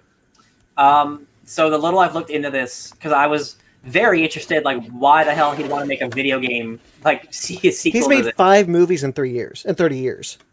Yeah. So like he has a vision, a quote unquote vision for this, but like the thing I looked up is it's going to be not like a Telltale game, but it's going to be more story based and action based. Because like you can't, these movies aren't action movies. They're not about a bunch of people killing cannibals. It's about them like it's like a slasher movie. Like they're slowly getting picked off and stuff like that. So like it's going to be more story based than action murder based. I'm still not interested. It still seems weird. The trailer's really bad too. Yeah, I didn't see the trailer. I only saw the news. It's the box art of the game, but it's just zooming in on a face. And it's like, from the guy who made Cannibal, zoom in on another part of the face. Blah, blah, blah. Zoom in on another part of the poster. Zoom out, poster. Weird. I'm good. When I saw this news, I did think, boy, I would not be upset about the Romero films canon being continued in video game. That'd be dope as hell. Ooh, I want to say. Ooh, I'm not gonna look it up. I want to say there's a game that is tied to it, but I don't remember. Yeah, that'd be cool. Right? Yeah, that's more where I'd want to see the Romero. I'd be that. Did you ever play the sequel to Evil Dead, the Evil Dead video game? I don't know. I never played it, but I heard it was pretty good. Oh no, you mean? I'm sorry. Do you say the game or the movie? There was a game. There was an Evil Dead video game. Do you mean like the Evil Dead, like Army of Darkness, like with Ash? Yeah. Or I don't think like it was called. I don't know. You play if as Ash, and there was like a little Deadite boy that was with you. Yeah. Ooh, what was that called? I'm not. Yeah, I definitely know about the game. I don't know what it's called though. Yeah, I never played it, but I wanted to. It looked good. And then Evil Dead Regeneration. Okay, it is called Evil Dead. Okay, you're thinking of Evil Dead Regeneration is the one we're mainly talking about. Okay. No, I never played this. Okay, moving on. Movie news. Hellraiser is getting a remake. And yes, there is a video game tied to Land of the Dead. I think I played it. Called Land of the Dead: Road to Fiddler's Green. I played a game. It's not very good. I'd like a good one. Yeah. What was the news? They were making a first-person shooter called City of the Dead that was going to be based there, but it got canceled. Okay. Oh, I had to play that. Hellraiser is getting a remake. I literally watched a half-hour documentary today about the entire process of the franchise because, like, I really like that franchise. I really hope. Can you tell me more? Tell me more, please. I'll tell you more. David S. Goyer is writing the story, not the script. David S. Goyer is writing the story. David Bruckner, who directed The Night House, he also directed some bits of VHS, the anthology horror movie. He's directing it, and then Ben Collins and Luke Piotrowski are writing the screenplay from David S. Goyer's story. It's funny, yeah. Like just literally, like a couple hours before this podcast, I watched like where the franchise is at now, and it started off as like this like Clive Barker passion project, and then this one dude who started as like a assistant producer basically made his way to the top and got the rights and turned the franchise into shit. And it's like this weird story of how like he loves this franchise so much, but he's the ultimate villain because he doesn't understand what the franchise is about. So it's a perfect time for a remake. That is a truly cool series of movies, you guys. It's about the blend of sexuality and pain and how they're intertwined. And the Cenobites, Pinhead, and they got the weird chitter monsters. Cool stuff. I like Hellraiser a lot. Clive Barker's cool. Sorry, guys. Zara's packing over there. Okay. Yeah, Hellraiser. I never watched any of the Hellraisers. I was too scared as a kid, so I never got into it. And I think now I'd probably be more interested in something like this, kind of a remake. The first two are the best, and they are super cool, super great. I know that Henry Cavill's in one of them, isn't he? In like the third one or something like that. No, he's like in like 6 or 7. Oh, okay. Yeah. I also know that the girl who plays Jadzia Dax in the in Star Trek DS9 is in one of them as I think as Cenobite. Mm-hmm. Yeah, so I'd be interested in this. I kind of like the premise of the franchise, but I knew that the direction of the franchise was not great. So yeah. This is for Ben. Salem's Lot, the Stephen King adaptation. Beautiful. I got a little excited. I saw that. I saw that. Like, oh, something for me that I did not know. Oh, what's going on? And yeah, Salem's Lot is an adaptation of the new Stephen King novel. Ben, can you tell us a little bit about Salem's Lot? Apparently, a little man by the name of Marshall Mathers grew up there. He couldn't grow older, so he goes 8 miles to become a rapper. Is that 8 Mile? Yeah, that was 8 Mile. Yeah, that's it. The song "Lose Yourself" is like, I cannot grow old in Salem's Lot, so here I go. It's my shot. Feet failed me. Now this may be the only opportunity that I got, and then it goes into the chorus. Yeah. Okay. Cool. That's not what it's called. What it's about. Gary Dalberman has been signed on to direct. He's the second time directing after he directed Annabelle Comes Home, and he's the writer of Swamp Thing. He also worked on Swamp Thing. He's also the writer of all the Annabelle films and some of the Conjuring films. So, he is directing this adaptation of the Stephen King novel. So it's exciting. I'd like to see this guy do more. I've seen both of the miniseries that have come out. There's like one in the either 70s or 80s, and then a more modern one. The modern one's not as good, but the original one is super spooky, very spooky. It's about vampires, guys. Ben, you should have known that. You would think it's about witches, but no, it's about vampires. Vampires. All right, we all like Atomic Blonde. I think we all saw it, right? I haven't seen it. No, it's fine. It's a really good action movie. That's about it. Yeah, I haven't seen it. Same. Well, there is a sequel coming out. Last time we heard about this, David Leitch, who was the director of obviously the first John Wick and Atomic Blonde, Deadpool 2. He said that a streaming service was interested in picking up the rights to Atomic Blonde 2. Well, now Netflix has come out and said they are in fact developing the sequel to Atomic Blonde. With Denver and Delilah Productions producing. This is important because they've produced Charlize Theron a couple of times recently with Bombshell, Longshot, and in the upcoming adaptation of the Greg Rucka comic, The Old Guard. Awesome. For Netflix. So she will be partnering with them again, obviously reprising her role in Atomic Blonde for the sequel for Netflix. I think that's kind of cool. Yeah. That's definitely like not a bad movie by any means, but like it's kind of just like John Wick with a less personality. But I think it almost looks better because it does focus on like the neon lights and like the more 80s aesthetic. Yeah. But yeah, Atomic Blonde's like a solid, decent action movie, and more Charlize Theron is good for me. Yeah. No word if David Leitch will return to direct. It's probably unlikely. He doesn't seem interested. Yeah. But I think with the right director, good stunts, good cast, this could be really cool. I agree. I think the cast of the first film was really good too. I like John Goodman and James McAvoy. Yeah.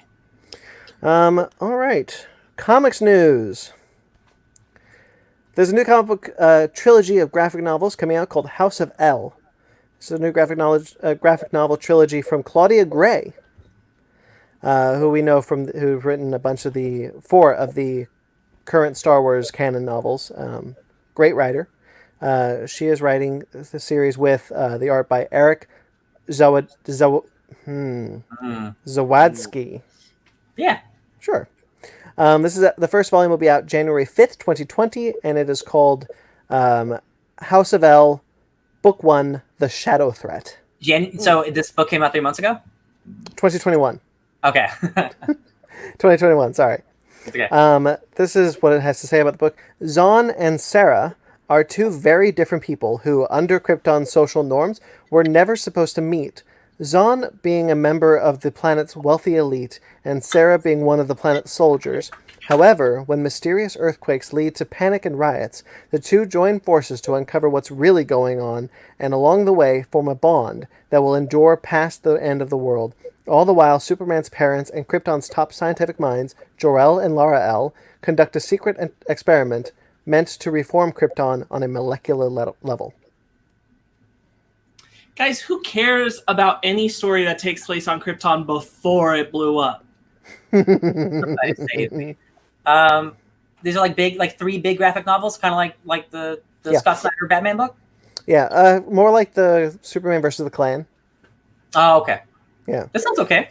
Yeah, I'm into this. I like Claudia Gray. I'd be willing to read something like this. I think the idea is solid. Hell yeah. Yeah, I did. Yeah. Claudia Gray says, as a lifelong Superman fan, I've always wondered, how can this hyper-advanced planet with brilliant scientists be so unaware that they're on the brink of catastrophe? House of L is my chance to finally answer that question. Sounds like real life. Whoa. Oh, no. Yeah, I think this is cool. I like Claudia Gray. I don't know if she's written much comics. I forgot to look at that. I don't think so. But I'm intrigued to see where she could take this. Yeah. Yeah.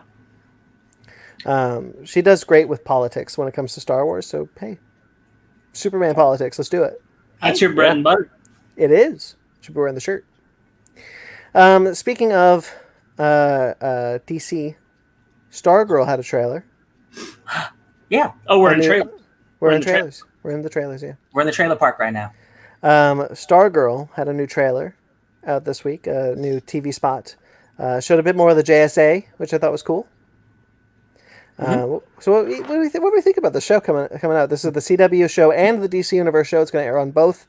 I think CW first and then DC Universe the day after.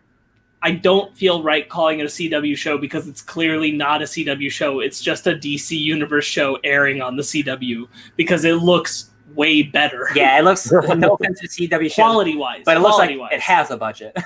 Yeah. Yeah. That Stripes, right? The robot? Yeah, the robot. That looks awesome. Yeah. And I'm glad we're at the point where DC Comics and the TV is yeah, it's a lot of the big stupid robot man, dude. It's cool.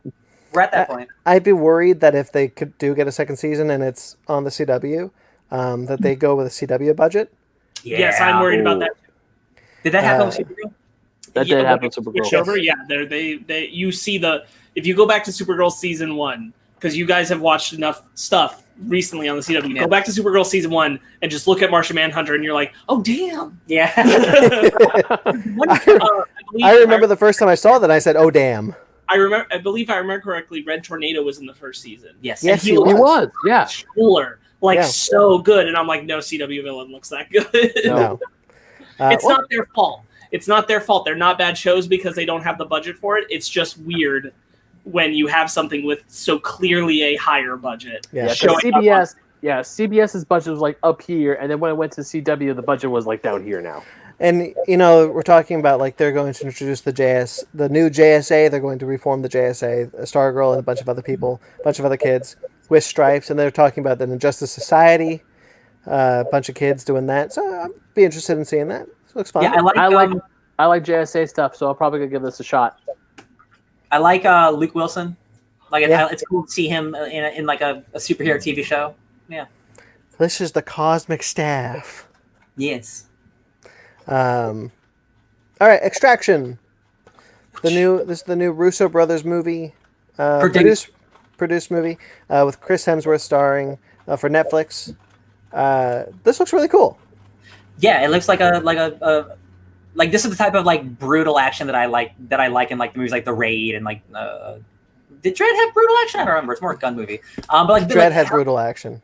Okay, hardcore martial arts is what I'm into, and I love when Americans or American-made movies can focus on that instead of shitty action that we normally get. Yeah, I agree. It's kind of what makes the John Wick films so good is the action for that. And this is directed by a stuntman turned director. Oh, yeah. Yeah, it's his first movie, and you can tell the action looks really good. Yeah, I just hope that Chris Hemsworth can have a character, some semblance of personality in the movie. I hope that will shine through. We saw a 3-minute trailer. I wouldn't bet it. I know. I think it's just going to be a decent action movie where he's I'm Mr. Military. Yeah, I'd like a little more than that if we can. Yeah. No, not only that, Ryan, he's Mr. Military with a tragic backstory. Oh, it's true. It's brooding. All of Then them. everyone has a tragic backstory. That's how movies are made. We're born with them. Maybe we're born with What it. happened to you? Maybe it's trauma. I ripped out of my mother's womb. What? Yeah! Just like that. It was like the scene in Alien vs. Predator Requiem. Oh, okay. Speaking of ripping out of wombs, Midnight Gospel. You're right, that is next. Oh, good job.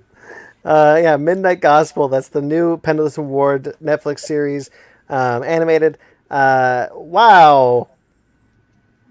That's my type of show, baby. Look, Adventure Time was always hinting at concepts this existential and big, and sometimes would run up to them, but usually have to back a little away. So I'm glad that Pendleton Ward's like, nah, I'm just gonna go nuts. Yeah, and Duncan Trussell, who is a really great comedian, and also like he hangs out with Dan Harmon a lot, so he was on Harmon Quest, the podcast, or Harmon Town. So like they would talk about like existential shit all the time. So it looks like he's bringing like his type of comedy and like weird view on life into the show too. So I'm very excited.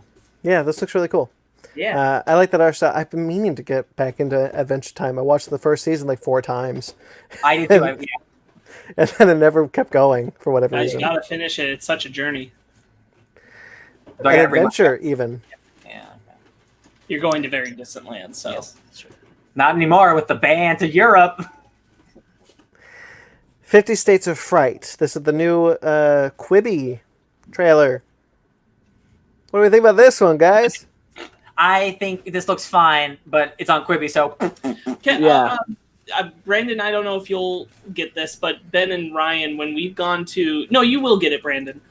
When you go to Universal Halloween Horror Nights and you're standing in line and they have the screens playing the entertainment shorts, this Yes. feels like that. Where I'm like, yeah, it's fine, but I wouldn't like necessarily go out of my way to seek it. yeah. Yeah. You know what I'm saying? Like, that's the quality level it feels like we're dealing with.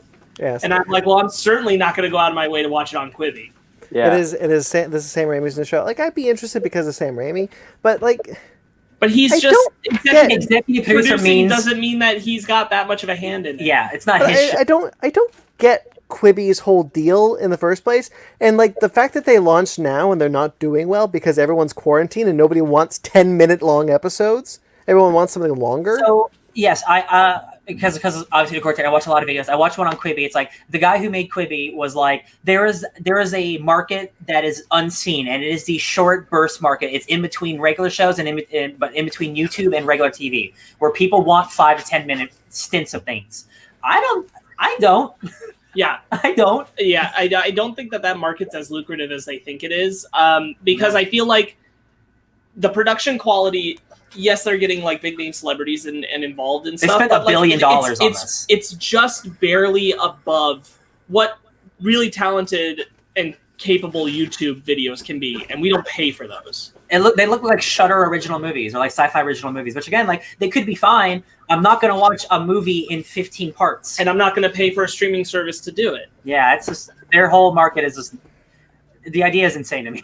I Like, mean, if I could say one decent thing about 50 States of Fright, and if the title isn't misleading at all, and they are actually going to make 50 episodes each about each state's own urban legend, I think that's actually kind of cool. I do too.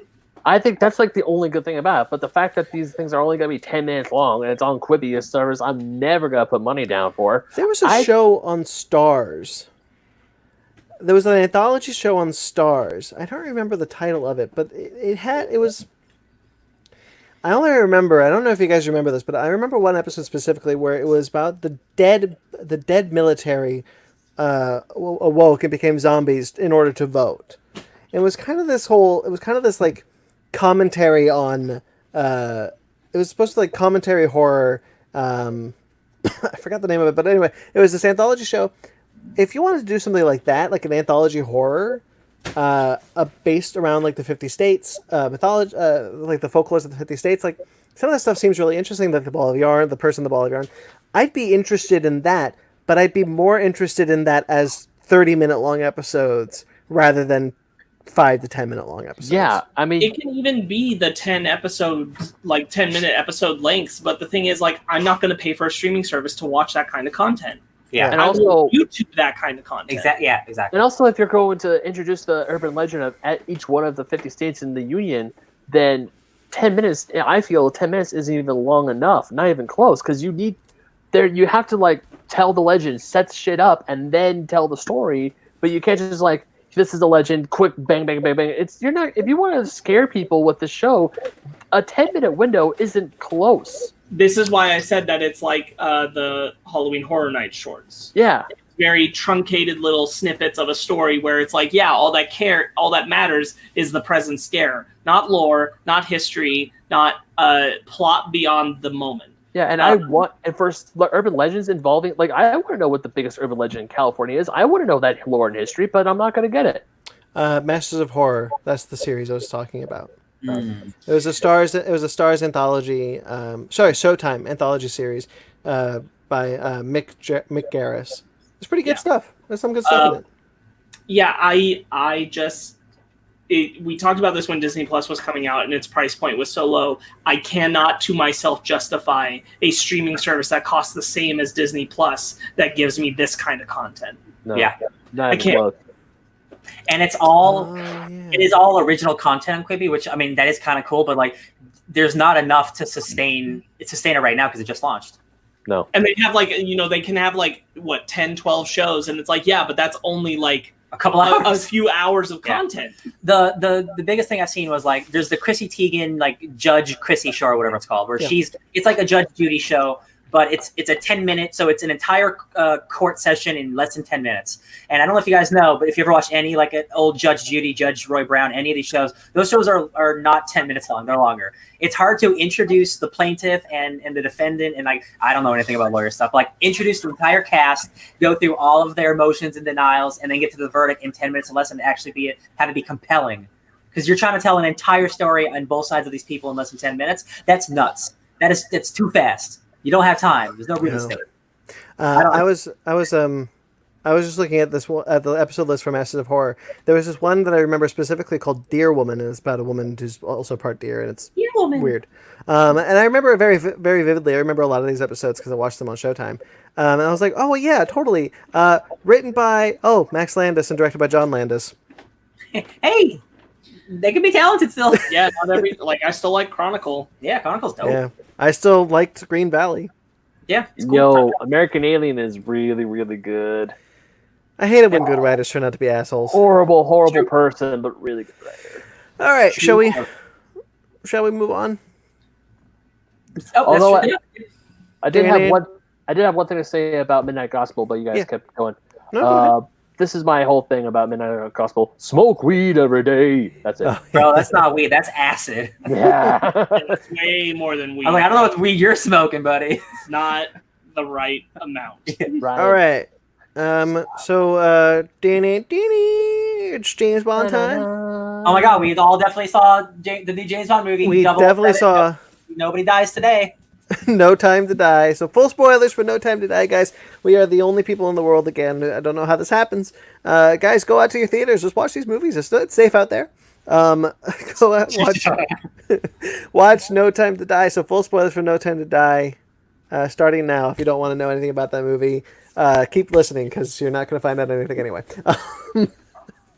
All right, No Time to Die. Let's get into our initial thoughts. Ben, why don't you go first? Oh, is it because I'm like right next to you on the screen that I'm always going first? Okay. All right, Sparks, you go first. I got it. I'll go. Ryan, go first. I think this was a great way to end the James Bond saga. Okay. I thought it was really bold, especially what they did with James Bond. And the future of the franchise is completely open. So I think the movie overall is too long, and I think there's too much plot happening. But I think it's an interesting direction they chose to take. And I'm interested to hear what you guys have to say about it. I mean, I agree with him. I thought it was a really bold way to close the James Bond story because I personally went into it expecting them to kill him. And I'm glad that they saw that through.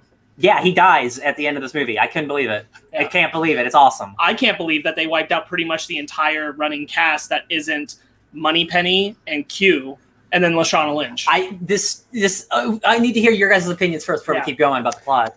Ben. Yo, so plot part I don't know what it was about the plot. I mean, I was trying to be invested, but there are times I'm just like, I feel like I'm that one scene in Monty Python where they just go, "Get on with it." I'm sorry, Ben. Did you watch Spectre? I felt like there are times I felt like, but don't get me wrong, the action scenes when the action scenes did happen, oh, that was some good shit. It felt like the worst parts of Spectre and like the best parts of Casino Royale put into a movie. Yeah. Wow, that's a good way to put it. Yeah. Yeah, I question I question killing M because we just got this new M, just one movie ago. So we've only really had a movie with Ralph Fiennes as M.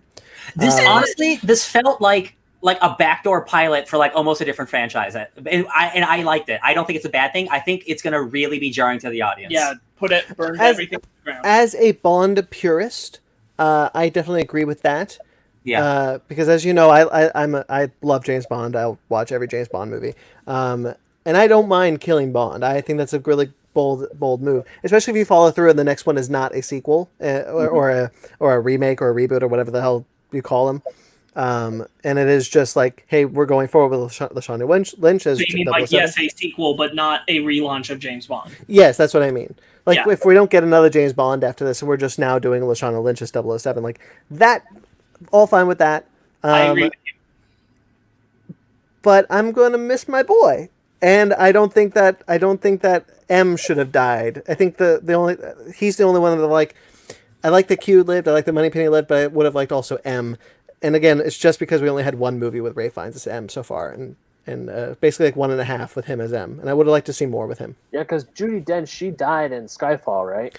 And she was M for she was M for all of Brosnan's and all of Daniel Craig's, most of Daniel Craig's, except for Spectre. Yeah. Yep, and this one. And so I would have liked to have seen Ralph Fiennes kind of get that motion to be M for that long. I guess I don't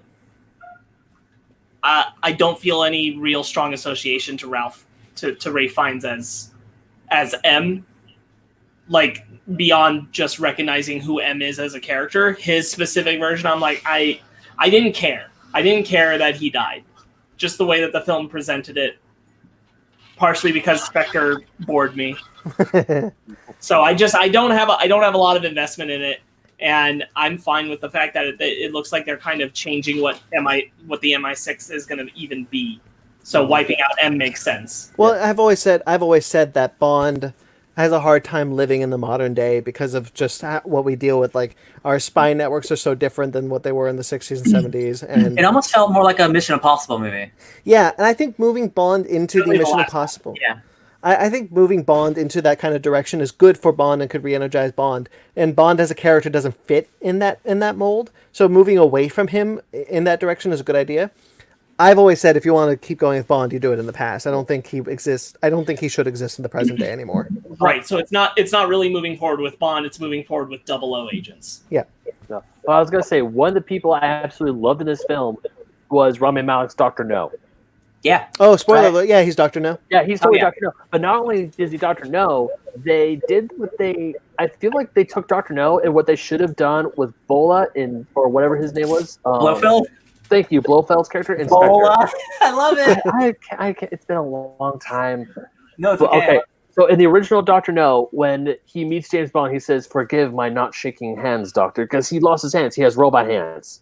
They kept that. And he looks at him and like James is like, "Well, it'd be like very ungentlemanly for not to shake hand with a worthy adversary." He's like, "Forgive my not shaking hands, Mr. Bond," and then he dies. Yeah. Do you guys know what Ralph Fiennes' son's name is? Quibbly. Hero Fiennes. How do you spell it? Hero. Damn it! Your name is Rafe, and you spell it like Ralphie. What are you doing? His name is Hero Fiennes Tifton. That's pretty cool. All right. Yeah, it's pretty cool, isn't it? I think it's really cool because I wonder if this was like them like acknowledging the audience, and so many people didn't like Spectre that they have Dr. No kill Blofeld. They could trying to get Blofeld's help, and then once he was done with him, he killed Blofeld, and that's a power move. And I think Dr. No is actually a way better villain in this franchise. I still think Rami Malek's pretty good. I think he's underutilized. I think he should have been in the movie more. I was actually shocked how little he was in the movie, except for like the last part of the movie. I was surprised that what it was is that Blofeld had escaped and killed M, and then that's when Dr. No came in and killed him. And that felt like I was like, it was a mix of I'm happy but I'm sad because why are we doing this double turn of who's the big bad and that kind of thing. Because again, this is Christoph Waltz, but I did not like Spectre. Yeah, and I don't like Christoph Waltz as Blofeld either. Like I like Christoph Waltz, but I don't like him as Blofeld. So it's good they killed him probably. And I'm happy that they were just like, okay, we're done with this version of the character. If a Blofeld ever comes back in the franchise, it'd probably hopefully be a little bit more attuned to what he should be. But this like, I may be your brother, I may not be Blofeld. No, I'm good without him. I did not care for Swan having been in Dr. No's pocket the whole time, even carrying over from the previous film. Well, isn't that like... That's the Craig Bond. That's the Craig Bond credo. Like we're all connected, man. Look, understand that it's just when we were seeing the trailers and the marketing, and it was saying that she had a big secret, and it was going to be a big turn, a heel turn that would lead to his death, which it does in the film. I didn't want it to be as simple as, well, she's associated with Dr. No. That's it. Yeah. Yeah. They make it more dramatic than it is. Like she was basically like a henchwoman and she made some mistakes and she's trying to like bury the past. But like, if this is supposed to be like the last James Bond movie, like the stakes don't feel high enough for like this ultimate betrayal. Feels like you did some bad shit. No, I get it. I've done bad shit. I'm James Bond. I didn't feel the drama was fully there. So sorry for Swan, but I think Ana de Armas is the scene stealer in this movie. I agree. Love stories work well in Bond movies. He likes to sleep around. I don't think they work, and I don't think this one worked either. Yeah. Are you telling me that On Her Majesty's Secret Service is not a good Bond movie? I am not applying this to all Bond movies, but I am applying it to most. I don't care. Most love stories in Bond movies are written poorly. I think On Her Majesty's Secret Service is a terrible movie. I said most. This is a better Die Another Day in a way, because Die Another Day was built to give Halle Berry a spin-off film as Jinx. That part's true. This is a movie basically built to give Lashana Lynch a spin-off series in a way. Yeah, she kicks ass, man. And I think she's great. And I would absolutely stuff, man. Yeah, I would love to see a Lashana Lynch 007 movie going forward. You know what? I would like to see it too. The audience connects with it. Also, I'm tired of old man Bond. Like, that's why I want Bond so badly in the 60s. Like, I'm tired of, I'm getting too old for this, guys. You're a dinosaur from a different... Shut up. Bond is a sexy young man. It's like he's old. There's some parts where Daniel Craig just feels like he doesn't care. Yeah. I started to feel a little Bruce Willis-y from him. Yeah. Where it's just like, man, I don't feel like your heart's here. Do you guys remember before this movie even was being filmed, he was like, yeah, I would cut my throat before I would film another James Bond movie. Yeah. I would slash my own wrist before I did another movie, like jokingly. And then like they paid him. Like it feels like Jennifer Lawrence in the X-Men movies were like, oh, she's there for a paycheck, all right. Well, Craig was always signed up for 5 Bond films and they was going to be out. It's just the 5th Bond film was supposed to come out before now. Skyfall came out later than it was supposed to, so that extended his time on the franchise. So he was kind of get a little wary by that point. I thought it was really dope that Ana de Armas wasn't the love interest, because I fully expected him to get away from Swan and fall in love with Ana de Armas, because that's what he does. He falls in love with young, beautiful women, and like, oh, is she gonna die? No, she's cool, she's competent. He tries to hit on her, and she's like, no, James, and he's like, cool, I respect it. And then they do some teaming up. I thought she was a good aspect of the movie. She is a good Bond girl.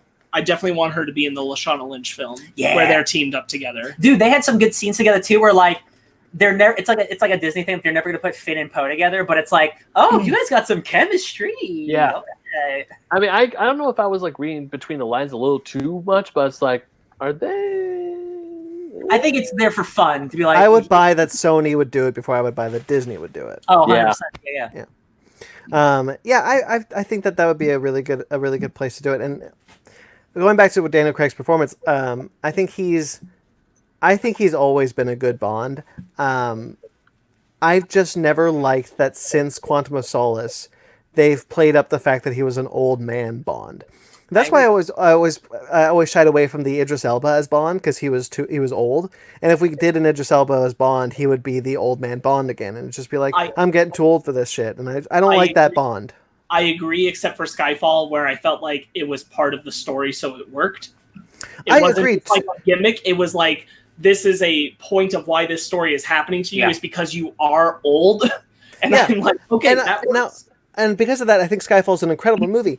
But when we kept it up, that's when it got tiresome. Let's be honest. Like, I enjoyed this one more than Spectre, but let's be honest. The Daniel Craig Bonds, and maybe Bond itself, should have stopped at Skyfall. Yeah. It just, in the modern age, it wasn't going to get better. It just wasn't. Yeah, no, I agree. I think Skyfall's a great movie. Yeah. Like that kind of film, that was pinnacle James Bond. James Bond is over now. For the modern age, it's done. Now it's Mission Impossible. Now it's different kinds of movies like that, which Lashana Lynch can have as a different 00 agent. But like, James Bond hit his peak at Skyfall. That was it. Like, if the next movie was just called 007, and it was a relaunch with Lashana Lynch and whatever I don't remember her character's name, unfortunately. I think that would be a really cool approach. I don't think they're going to do it.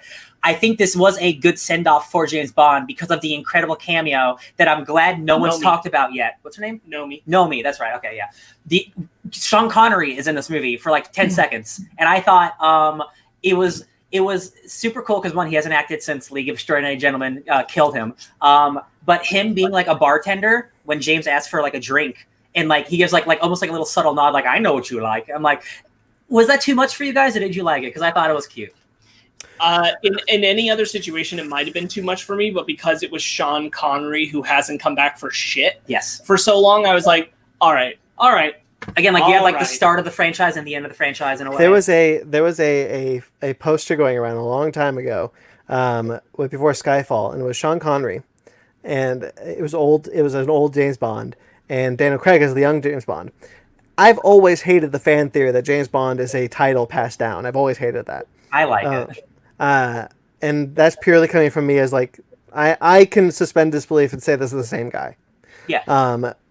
But when I saw that poster, I was like, you know what? I'd watch it if it was new James Bond having to track down the old bad guy James Bond. And I would have liked to have seen. I still would like to see that. And seeing him in this movie kind of brought back those memories. So I was a little disappointed to see him as a cameo and not as like the main villain. Yeah, he's just like a bartender. Yeah, but it has nothing to do on the film. It is just my own kind of like 20-year-long hype for this idea was reignited when I saw that. I was like, oh, remember that thing. What'd you think, Ben? Well, the Sean Connery cameo definitely threw me for a loop. I wasn't expecting that, but I'm like, oh shit, that's Sean Connery. But oh man, like does he talk in the movie? He does talk in the movie, right? He literally, like, James Bond goes up and asks for a drink, and Sean Connery's like, I got you, don't worry, or like whatever he says, basically like acknowledging, like, I know who you are. Yeah, he's like, I know what you like. Okay. Yeah, basically that. Yeah. I just saw that as like a nod, as like, hey, we know how big this actor is, so we just, man, how much money do you think they give him for If that? you're killing Bond, by the way, I'm okay with you going further and having Timothy Dalton and George Lazenby there too. Ooh, I think that might be too far. I think so. But also, I'm okay with it because if you're going to kill him and you kind of have like not like interactions. I'm sorry. What? I'm picturing it as like they're in the bar. Sean Connery mixes the drink. He goes over to a table. It's Timothy Dalton, George Lazenby, and Pierce Brosnan sitting around, and I'm like, that's then it too becomes much. like a TV movie, like reunion, and not like this felt like really like sweet and not even a callback to James Bond, and more to like Sean Connery because like he helped start this thing. Mm-hmm. See, but my whole thing is like if you're gonna do that. Honestly, like I'm okay with the other with the other way too. Like, yeah, it's too much, but me being who I am, I would just be okay with it. It wouldn't take me out of the movie personally. Yeah. Obviously, it's good that they didn't because there's probably no scene that you could write that would make it organic. But I would have been interested in seeing something like that. I feel you. This isn't Doctor Who. It doesn't work the same way. Like that would pull me out. I'm like, I'm seeing a moment because it's all the James Bonds. Nope. No.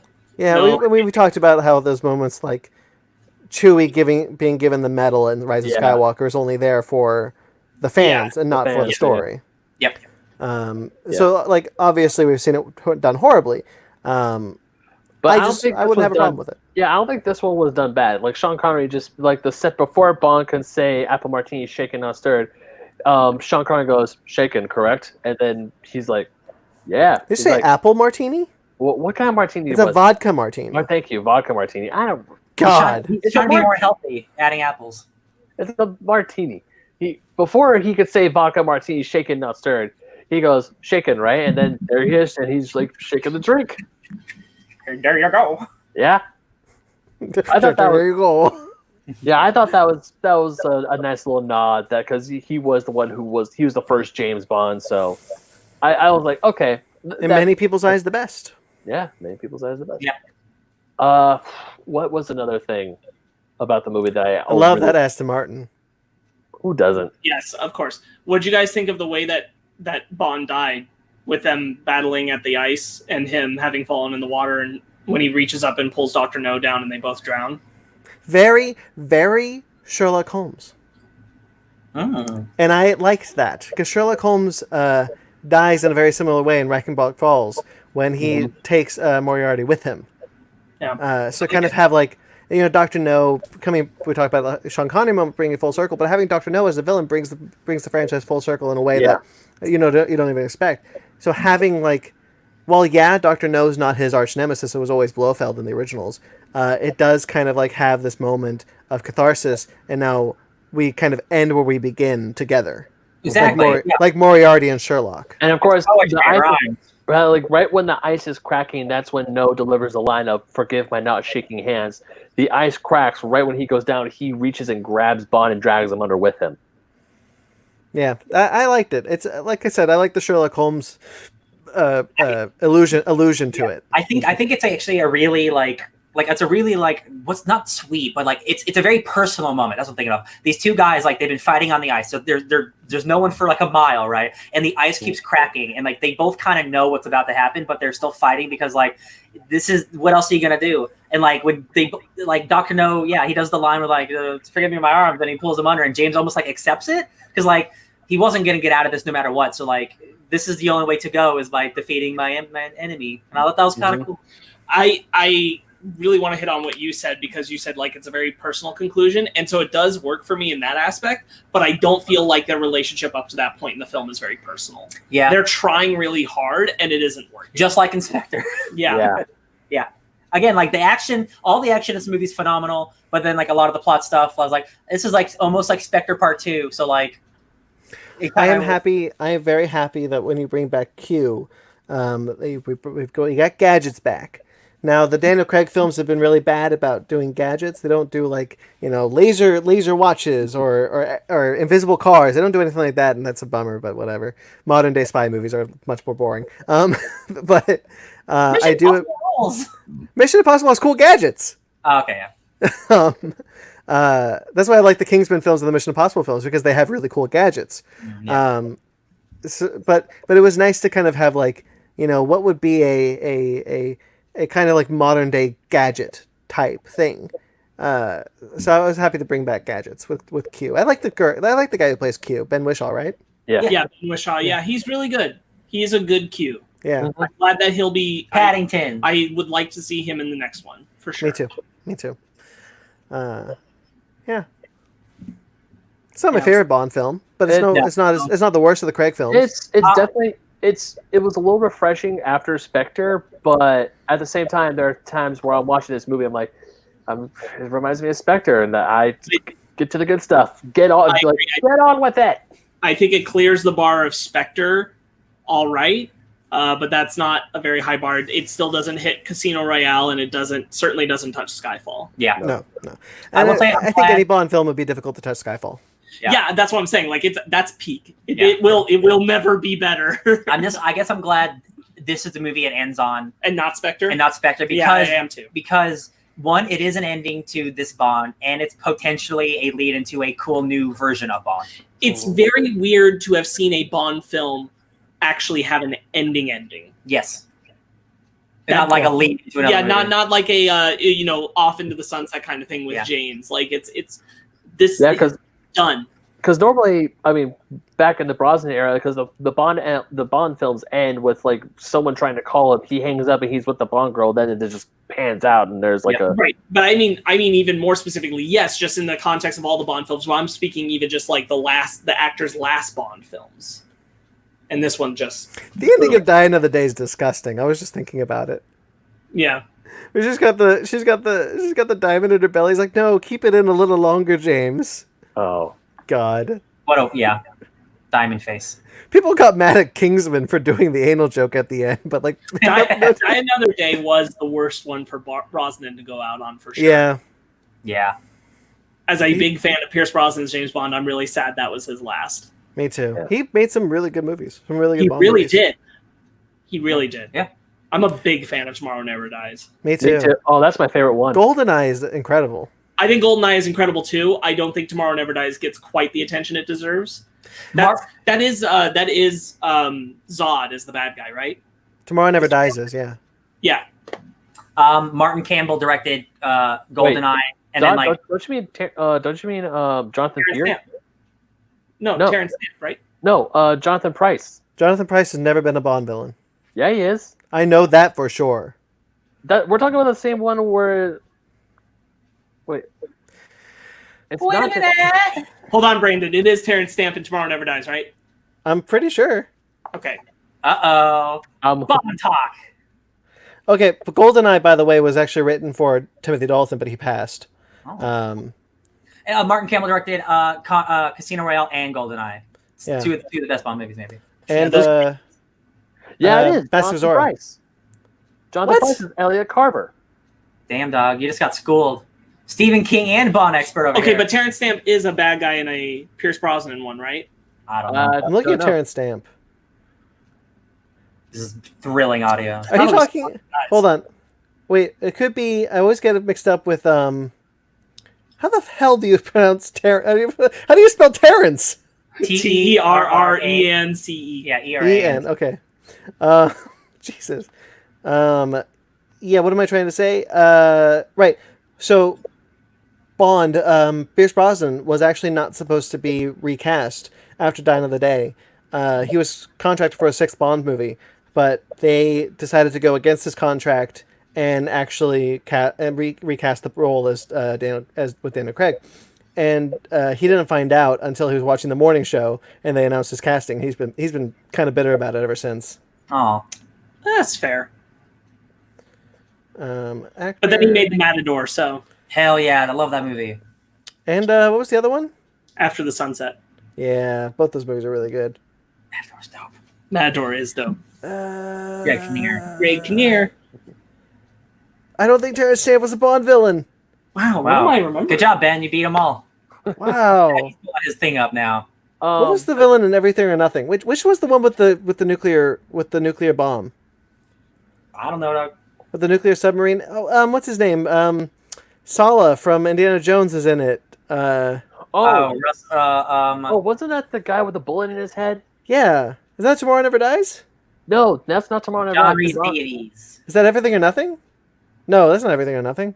Guys, this is thrilling. It really is. Whatever. They don't have to listen to this anymore.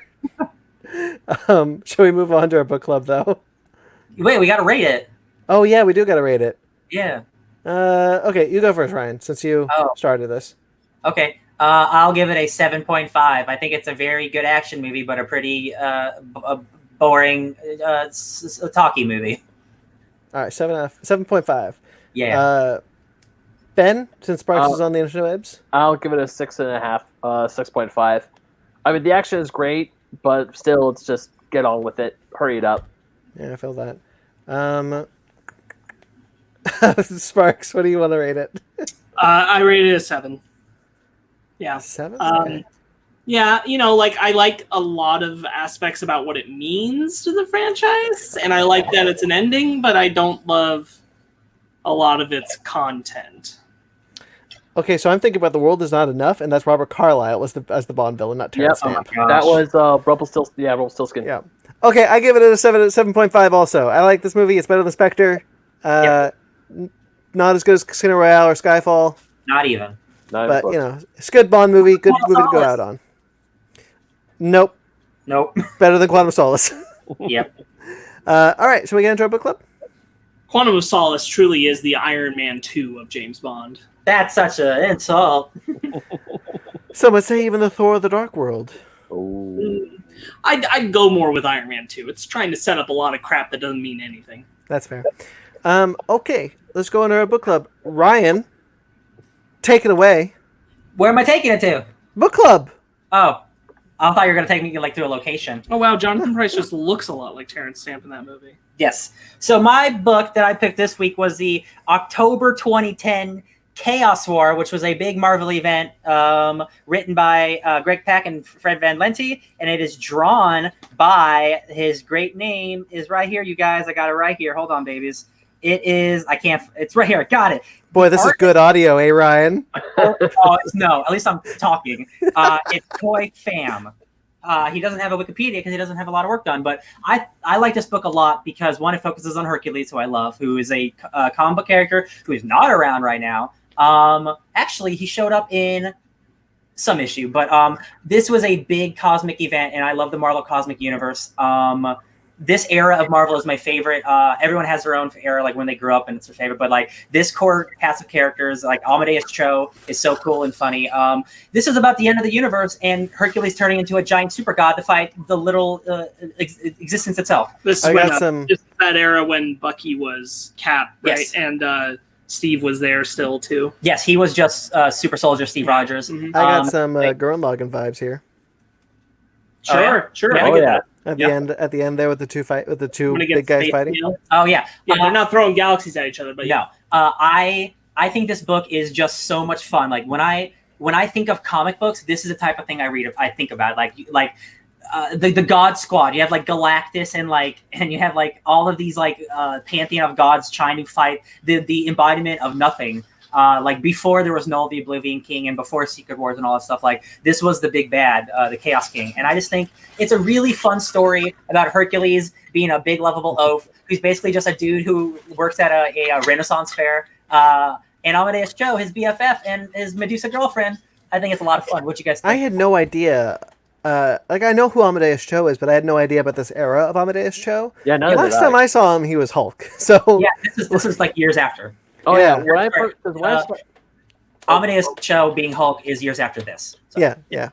Because I only knew of Amadeus Cho as Totally Awesome Hulk. I didn't know he was in the Marvel pantheon before this. Yeah, so Greg. Well, Pak I knew that he was part of the pantheon. Greg Pak and Fred Van Lente were writing the Incredible Hercules, which was the Incredible Hulk book that got transformed into Incredible Hercules for a couple arcs because Hulk had World War Hulk happen, and then he was out of the picture for a while because what do you do after he tries to take over the world? So they turn Hercules into the main hero, and he deals with a lot of like eternal stuff and like God stuff, and then Chaos War is kind of like their big, like Donny Cates's Maximum Carnage. What was the miniseries called? Absolute Carnage. Absolute Carnage. Like this is like 2010's Absolute Carnage. We're taking our series and making it this big thing where everyone's involved. And from page one, the scope is huge, and I just think this book is really fun, like the epitome of comic fun. Can you answer a question for me that I've always been confused about? Yeah. The Eternals. What are the difference between the Eternals and the gods? Eternals were people. Ooh. Eternals, I believe, were experimented on, much like the Inhumans, but way before then. They're just another group of gods. Like, there's no real difference. But they have names like Hermes Circe. and Circe, and like they have. Well, Hermes, like all the pantheons of mythology are in this book, but Yeah. they're not technically part of like a pantheon. They're called godlings. They're basically demigods. I see. They were experimented on by the Celestials. Okay, That's so because Hercules is in the Eternals movie, and the rumor is that he's going to be an Eternal. So that's speculation. There's a character called Gargamel who is the first hero is what he's called, and the first hero is Hercules. So I assume this might be combining the two characters of Hercules and Gargamel, but that's just speculation. I see. Okay, Yes. I was just curious because I remember our talks from like the Eternals movie, Yes. and like because the Marvel comics recently and like DC comics also. They don't dive too heavily into like other pantheons that aren't like the main pantheons of like Greek or Norse. Yeah. They don't really do a lot with those other things. So I was always kind of like confused about like what fell into what category when. Yes. Things like that. Yeah. The Eternals are basically just like demigods. Just like they were experimented on by the Celestials millions of years ago. That's all. Yeah, and they're in this book, and I thought that was cool. I like the connection that Gaia is the mother of all the gods instead of just Yes. like the Greek pantheon. I thought that was cool. Like when we get to Hawaii, we see Pele, and she's like, "Well, I know her as this, but you know her as Gaia." It's like, oh, that's actually pretty neat. One of the coolest pages in comics is Hades is hanging out in his world, and then Hela breaks through the door. And Hades like, Hela, what are you doing? Get out of my Earth. And she's like, bitch, I'm running away from the alien slave gods. Yeah.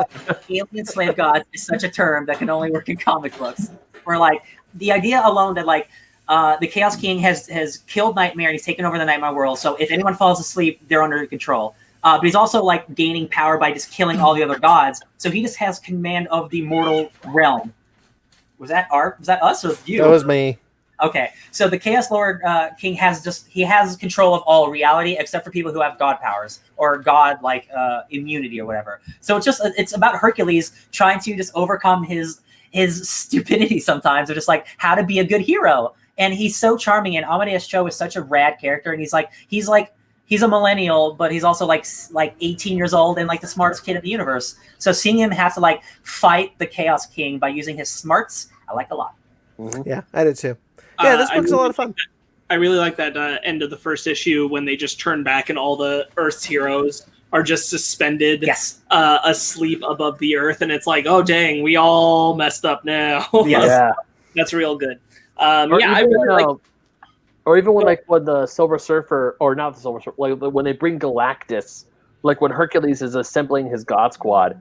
And then Galactus is just like chilling there, and Silver Surfer is like, "What the f is wrong?" He brings Eternity at first, and he's just like, and Eternity's like, "I can't do anything." Yeah, this is great. So yeah, so Hercules in the last event or the last in his miniseries, he gained all the superpowers of a god. So he's like an all father. He's like stronger than a regular god like Thor. So he just whims Eternity to him, and he's like. But if a Chaos King wins, you will disappear along with everything else. Eternity. He's like, yeah. So I sure hope you win, and just smiles and disappears. Yeah. Because he can't fight the Chaos King because that's anti-Eternity. That's like it's like the same thing. So he'd be fighting himself. So like all of these cosmic entities like can't help him. So it's really up to Hercules and his God Squad. And it's such an awesome team up of like Galactus and Damon Hellstrom, and you have Ares for a little bit, but then he gets caught up real quick. You get a Thor and Hercules together. Yeah. In this main run, I imagine there's like spin-off stuff side stuff where he's doing more. But I really love the art. I love the arc. I love the intent of it. I love when we see all the higher all-father gods. Yes. Oh yeah. Hiding in their realm, and that moment where Zeus with the Chaos King inside him tricks him into revealing their home. There's that one, and they're all like full, and then they emerge. There's that panel, yeah, exactly. where it's Zeus's body, and then literally hundreds of people are splurting out of it like a Cthulhu monster. I love just how high concept. Like, there's no bigger book than like Secret Wars, because like this is like Amadeus Cho says like 98% of the multiverse has been destroyed and eaten, and the Chaos King, he is so vast that he can't even see his enemies anymore because he's consumed all of reality. Right. And that just is such a bonkers concept that they don't get to do often, because you have to build up to it. And I think this also is a really good self-contained event where it gives you all the information you need to know about Hercules and Amadeus Cho. Where, like, I know you guys don't know much about either of those characters, but I think it does a good enough job of showing you where they've been and who they become that you can jump it right in and not be confused. Yep. This is one of the things I like about this type of event, is that I don't need to read the tie-ins. I can just read the 5-issue mini. Yeah. And I get the story, and the story is progressing as it should, and I don't pick up issue 5 and have like 40 issues worth of stuff happen between issue 4 and 5. The only part that I felt like I needed to read was whatever was happening on Incredible Hulk, or the Hulk title at the time, because there's clearly some Hulk stuff going on. Yeah. And by the 5th issue, it's just there, and I'm like, I don't know what's up, but there they are. That's the only one where I felt that way in the 5. Yeah, there was a thing. It was like there's some characters who have been like taken out of time that are now just there because all of reality is basically like concaving onto itself. Time and space don't matter, so just alternate reality versions are popping up, and I'm like, of course they would. Why not? I think this also has actually some really good stuff between Hercules and Zeus, and I don't think you've needed to read any previous stuff to get the impact. I agree. Like the stuff where Zeus is about to take out Hercules, and he's like, "Do not weep, son. We have done all you could." And Hercules responds, "You do not understand, father. I weep for what I'm about to do to you." And then he punches the shit out of his dad. That was such a good line. And Yeah, also, yeah. one of the things, or one of the people I love in this book, I love Thor in this book. Yeah. Thor. Yeah, I like Thor too. Awesome. I like Thor a lot. yeah, Has Greg Pak ever written Thor? I don't know. Probably. I He assume writes so. a good Thor. I really like the way all of the characters are presented. The way that all the heroes are gathered and they're just transported there, and then it's like, here's some of my power, and then they're all just flying up, and it's like, yep, here we go. Like Spider-Man's like, am I freaking out? Wolverine's Wolverine's like, yeah, we're flying. He's like, cool. There's a scene between Hercules when he comes back to his wife for the first time, and he is super amped up on power, and he can't touch her. So it's so dramatic. The thing I like about Hercules is like he is like a soap opera. He talks like a soap opera, like he is a stage actor almost like a Clayface. He's very bombastic, and he's like, I'm in control of these vast powers, but it's not safe to be near me. And his wife's like, so though together, and he's like, we are yet apart. Yeah, And it's so dramatic, but it's like, I feel that because that's the type of dude he is. He's just so bombastic. He's more bombastic than Thor, and that's not very possible. Like, I think Hercules is such a fun character. And just seeing a giant Hercules fight this chaos demon over the earth while everyone watches is just like, so cool. That's what I read. That's what I read Or comics how for. like the entire planet is kind of like squished into one because Thor's fighting in North Carolina, and then another. I want to say, who was it? Someone shows up from New York, and they're like right in front of Thor. Mm-hmm. Yeah, you said that this artist hasn't done a whole lot. That's a shame. This guy's good. Yeah, the Yeah. Chaos King art is yeah. incredible. Yeah. Oh yeah. When he takes off because he looks like a regular dude, but he takes off like the That's facade. that's like the Japanese depiction of him. Yeah. And he removes it and reveals his true Oh self. yeah, when he's going through all the pantheons that we were introduced to, so like he has to fight like Amaterasu, and he's like, "I tried to stop you once before, brother, and I'll do it again." I'm like, "This is so cool." Yeah, I really enjoyed that. I like. Nope, it's gone. It's got Someone else talk. I really like the Attack on the Pantheon because I like seeing those kind of. One of the things I like about Marvel is the idea of like concept entities, like Eternity and things like that. Like there's the Living Tribunal, like these characters that we see as characters, but they're really just concepts of things be given life. And seeing the Chaos King like fight the different pantheons, which are under them, but like going through these like realms where you see like the pyramids, but like it's all floaty and ethereal. I think that stuff is really cool. I really, really like the implication that Gaia is the most important because she's the font of creation, and that everything has kind of spilled out of Earth because Earth goes back farther than the people living on it, and that's where everything in the multiverse has started from. I really like that. You guys are this is probably the first time you've ever read Cersei, the Eternal. She's super sassy, and I like her a lot. There's a great scene because they were part of the Avengers in the 80s, and there's a scene where Hercules is talking to Cersei, and he's like, "But more importantly, you have spent more time with humans than anyone else, Cersei." And she's like, "Yeah, laughing at them mostly." And he's like, "And then defending them. We have fought together as Avengers. I know that spirit you hide behind that jaded smile." And that is such good writing. I think it's so good because, like, clearly, like, she's like an anti-hero. She's like, "Oh, I guess I'll help the humans if I have to." But like, of course, she wants to help them because she's a hero at heart. And I just think all the character introductions are so cool and so like they feel like an action movie or something. Like this, obviously, you need to make like 1,000 movies before you get to this. But I feel like this could be a really cool big event movie that like it's not too hard to do now that we have like Endgame and stuff. Oh yeah, I agree. This made me really want to go back and read Hercules stuff that leads up to it because like when we get to the end, it's such a good conclusionary arc. I can tell for Hercules stuff. Yeah, and you can really feel that, and I thought that was really awesome. Makes me want to go back and check it out. The Venus is there, and she sings like pop culture songs to make people fall in love. She was singing "Get Up, Stand Up." Yeah, stand up for your right.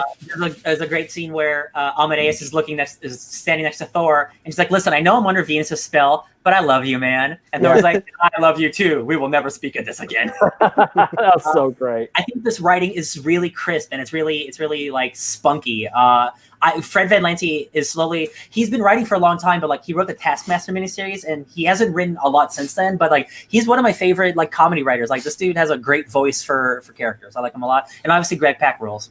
Remember Greg Pak's Superman run? Oh, of course I do. That was a great run. Saved that Action Comics run. Yeah. Yeah. Greg Pak is though like he's like I believe he's half Asian, and he made Amadeus Cho into the Hulk to give him a bigger exposure. And I think that's radical. And Amadeus Cho is cool, and it makes me want to read the Hulk stuff because I never did it. Yeah. When he was Hulk. A totally awesome Hulk run, yeah. Yeah. So yeah, that's it. I think this is you can very easily pick this book up and not know anything about the characters. If you have a foundation of the Marvel Universe and you know basic like mythology about God, then you will love this book. Yeah, I think so. I think this is a lot of fun. I really enjoyed this. I'm glad. I just wanted to do a quick check on like collections of this. There's no real collection of Chaos War, but if you're interested in the Greg Pak Hercules stuff, there is a complete collection volume 1 out and a complete collection volume 2 coming out in August of this year. Oh, nice. Pushing that Hercules stuff, awesome. Okay. Well, it's my turn next week. I muled over a couple of options, but I think I landed on a fun one. I decided to go for fun. Star Trek versus Transformers. Yeah. This is the G1 Transformers crossing over with the Star Trek the Animated Series, cartoon series, and just for a tease, a little bit of sizzle, the Enterprise transforms. Of course it does. That has to. When you cross over with Transformers, you have to transform. You have to. I would have been mad if the Enterprise never transformed. Yeah, for real. Star Trek and Transformers. All right, so that'll do it then. I guess we call it quits for the night. Yeah. Let me call up my thing because I haven't memorized it in 4 years. If you'd like to get in touch with us, bleep a blorp blorp. Bleep a blorp blorp. Exactly. What you do, Brandon, is we need to start talking like Animal Crossing characters. We have All right, next week we have no topic planned. We'll let you know, guys, as it gets closer, or just tune in for that week and hey, be surprised. We got some stuff up on the feed. Otherwise, we have some stuff up on our YouTube page. No Fake Nerds Watch series right now.